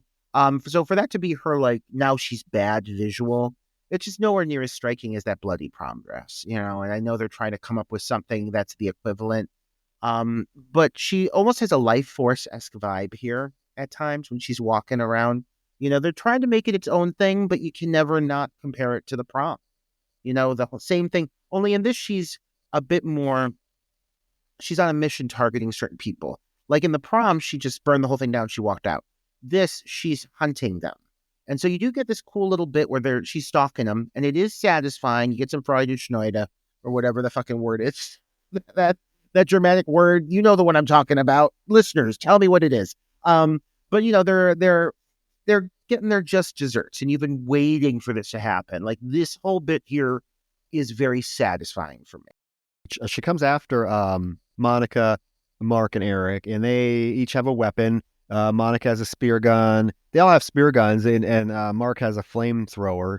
And they run outside by the pool, and she comes out, and you're right, she's targeting them. And there's that moment where they're like, shoot, and Monica points the spear gun at her and is going to pull the trigger, but then gets transfixed by Rachel's gaze. And really cool kill, because what happens is Rachel fucking makes Monica's glasses explode, and the glass goes into her eyes, embeds in her brain. I mean, she's like, there's that cool shot of her on the ground, just like shaking and spasming. But on the way down, because of, what happened to her, she releases the spear gun, and the spear, one of the spears hits fucking Eric right in the nuts, right in the dick. And we get the shot, Roger, of his dick being embedded on the end of this fucking spear as it goes into the pool. I cannot think of a better ending for this little fucker than to have his dick speared off. Oh, yeah. I mean, you can say what you want about this movie, but at least this fucker gets exactly what's coming to him. And yeah, it's shocking. You see it. I mean, it's mutilated, so you don't see it clearly. But he goes down, she goes down. They're getting killed really fast. It does feel like this is kind of getting rushed a little bit. Like this is the final, I would say, 5 minutes of the movie now. And so everything that builds up to this big grand pool sequence is they're moving quick now. It is rushed. I have that note. It does seem really rushed. It's not as grand as the prom scene, which surprises me. Surprised they didn't go bigger, to try to top the original prom scene, which I guess maybe how could you? But this just seems so small and, like you said, rushed in comparison. Because then right away, she kills Monica, she kills Eric. Well, she doesn't really kill Eric. Monica kills Eric. So yeah, that fucking mother comes and yells, Rachel, causing Rachel to get distracted. So she turns, it's like, Mama. And at that moment, Mark shoots her in the side with the flare gun. I mean, this looks painful. It hits her right in the side. It catches her side on fire. And Rachel falls into the fucking pool. Again, fucking cruel. Yes, I would say that everything that happens to Rachel at this point in this climax is definitely way more cruel, amped up than what happened to the original Carrie. Right down to getting shot in the fucking side with a flare gun. That has to hurt. But she's in the pool, floating. Mark goes to take a look, and she jumps out, pulls him in, and all of a sudden the pool cover starts to close. He doesn't realize it's closing, so it knocks him in the head, unconscious. Not unconscious, but he falls beneath the surface. And the pool cover goes on the pool, Roger, and she's able to get out because she grabs the spear gun that was thrown into the pool when Eric got his dick fucking ripped off with it. And she's able to cut a hole out and climb out. Mark cannot get out, and we witness him slowly fucking drown to death. Yeah. It's not necessarily the most satisfying conclusion, but I'll take it. I would say I like to have seen him have something horribly violent happen to him. Yes. Is it satisfying seeing him drown out under that fucking pool cover? Sure. The digital blood coming out of his mouth a little bit much. Yes. I'll take it for what it is. I mean, I'm happy he fucking dies. What is a slow, painful death, I'm sure. Yeah, I mean, drowning is not a fun way to die. So, he at least suffered for his fucking role in this horrific prank gone wrong. Rachel is out of the pool, laying there. Her mother runs up to her and cradles her for a moment and is looking down at her. She's like, oh, my baby. And she gets a vision of Rachel when she's a little girl, but then it kind of transitions back to Rachel being her regular teenage self. And the mother, Roger, is like, you're not my baby. You're not my little girl. You have the devil in you. you have the devil in you. She like pushes her and takes off, leaving Rachel. This breaks my heart, screaming, Mama, Mama, don't leave me. Don't leave me. I don't have anybody. And at that moment for Rachel to think that she has nobody and this fucking mother to take off. We don't even know where she goes. We don't see what happens to her. She's gone. And Rachel's laying there crying. It's so sad. And then she's like, God, just let me die. It's heartbreaking. There's something so immensely like unsatisfying about like you're building up to the mom and the daughter connecting. We haven't had any scenes together thus far. Like you saw her with the child, but you've never seen the adult Rachel act with her mom. And it builds up to this moment, and this moment is fleeting, you know, and the mom just abandons her. And it's like, are you fucking kidding me? Like, why can this girl have no peace? Like, Jesus Christ, she's not done anything wrong. If anything, she's just been extremely defensive of her poor fallen friend. And now you're like taking her out in this way and like her mother fucking rejecting her. Like, yeah, it feels unnecessarily cruel to the lead character, to Rachel. Yeah, I think everything that happens to Rachel seems very, very cruel and very, yeah, I mean, wow. Because as she's laying there, Jesse calls out her name. So he waltzes in with that fucking Tracy, and they're reacting to like the place being on fire. Their friends are like dead on the floor, and Rachel comes stumbling out. And again, this movie, I think, is just they rushed everything so quickly. Like there's no interaction at all between Tracy and Rachel at all. All that happens is like Tracy looks up, sees Rachel. Rachel looks down, sees Tracy, uses her powers to cause the rafters to fall down and crush Tracy. And that's it. Like Tracy gets no like final word. She gets nothing. She just walks in looking, nice in that silver jacket she's wearing and her hair all up, but she's crushed immediately. Yeah, I mean, let's talk about like unsatisfying conclusions. Like, holy shit. Tracy literally doesn't, she has like an eye contact moment with Rachel and she's dead. And it's just like, holy fuck. Like, again, this finale feels so rushed. Some of the big moments here I really would have wanted were like a bigger final showdown with at least one of those guys, a bigger final moment with Tracy, some more back and forth. But yeah, all of a sudden we have this situation now where Tracy is dead under burning rubble, and Jesse still doesn't even know like that Rachel is behind, technically not behind, but like is the reason for this, and so he's trying to get her out of the fire, and he runs up there and she's immediately like, you're to blame. And like, you knew this was coming, but they breeze through this really quick. Yeah, I mean, he runs up to her to try to comfort her, and she's like, you're stay away from me. Was that all I was to you, Jesse? It was 30 points. He's like, oh no, I love you. I do love you. And she's like, liar. And then we hear the tape, because apparently it's still playing. I don't know how, but the tape's still playing, and we hear Jesse say that night that they have sex, I love you. And she rewinds it a bunch of times, I love you, to make sure that she's hearing it right. You knew this had to come back into play. There's no way they're going to have that really awkward, forced I love you moment without bringing it back. But like, yeah, this is it. I mean, like, again, talk about heavy-handed, and they keep rewinding it over and over, and she knows. And now she knows he loves her. Now she knows, and she goes over, and they're gonna kiss. Although, I mean, now she has that tattoo all over her body. I don't know how he's gonna react to being with that the rest of his life. But she's also massacred the entire. I mean, like the whole party again. Like the second time now in Chamberlain, Maine, the massacre of teenagers, the night of a dance. Like, I mean, like you can't get any worse luck than that. So I really don't think that anyone's going to be accepting of this relationship no matter what. So I guess it's for better how it ends up. It's like for the best. It's for the best. They go in to kiss, and before they even can do it, part of the ceiling above them starts to fall, and it's going to fall on Jesse. And Rachel somehow, after being shot in the stomach with a flare gun, she has some Chuck Norris moves, because she like comes into action and pushes him out of the way like she's fucking Hulk Hogan.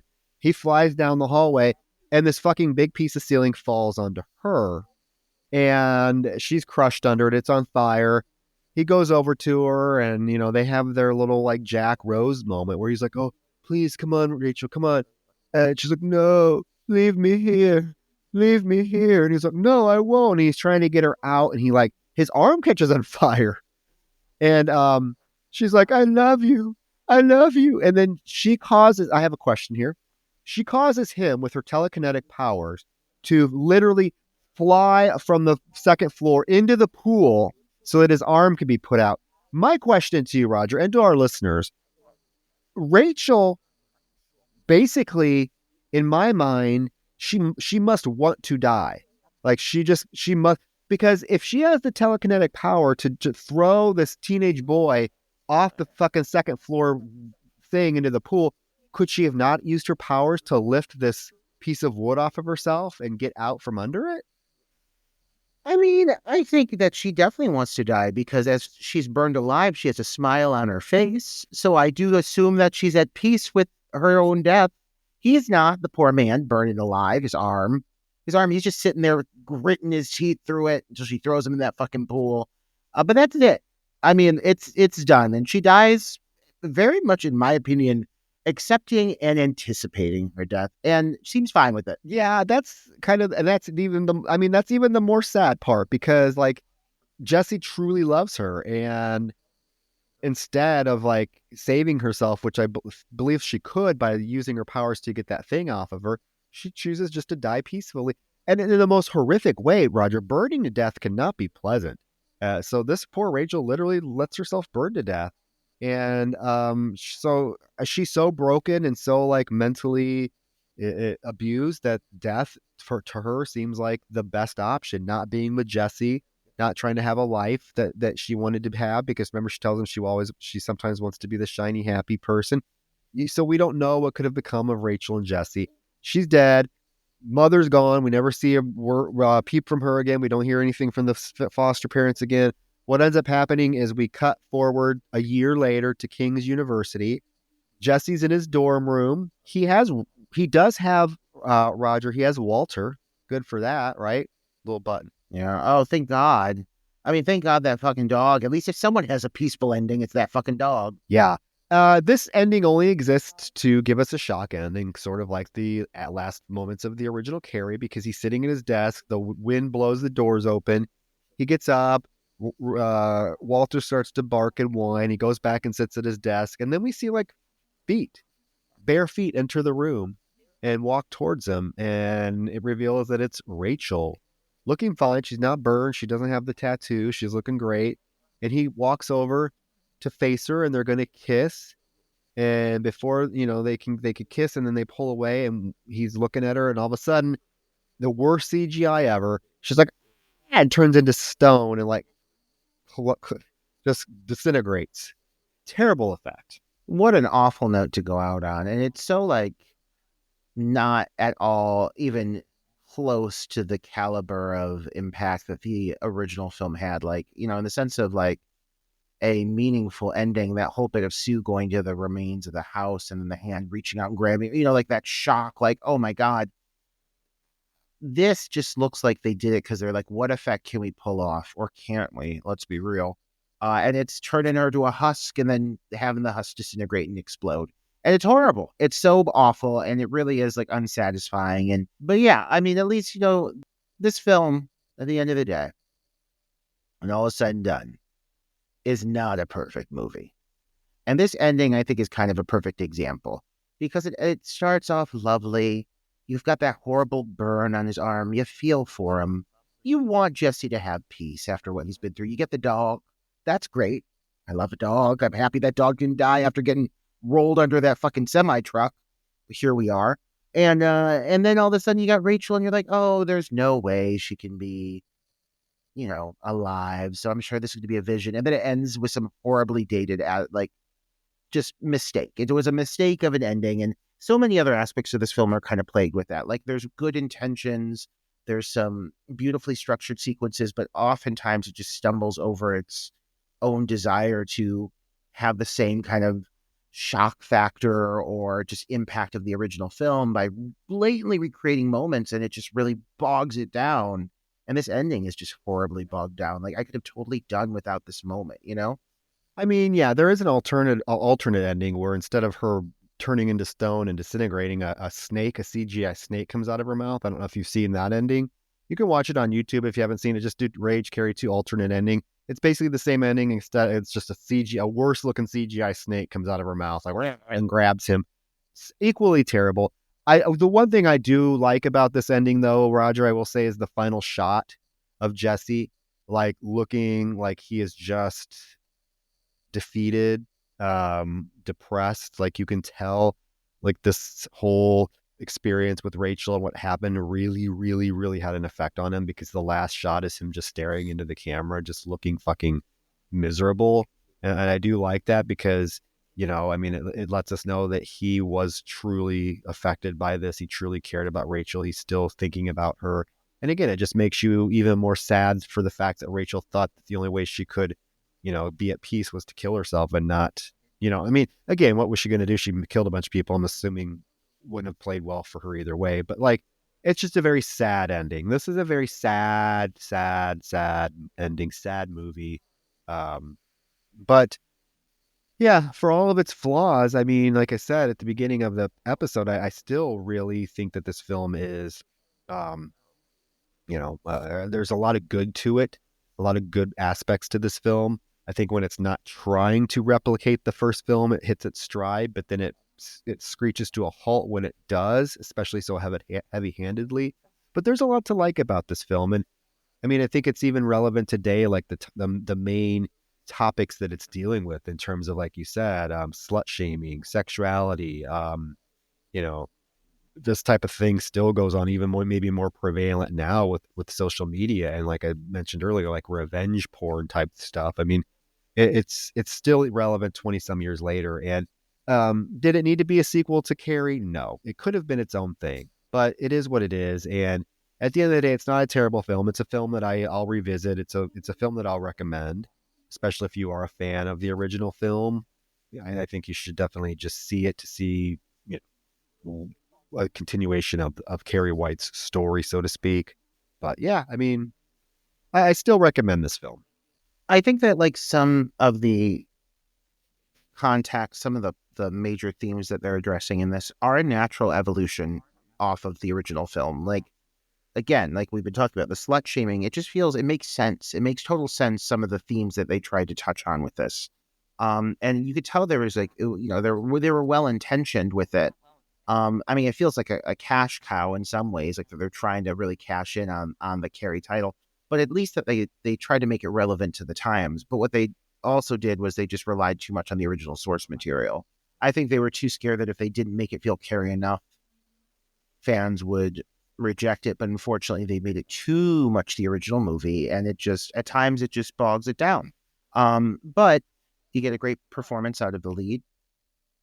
Emily Bergel does a fantastic job as Rachel.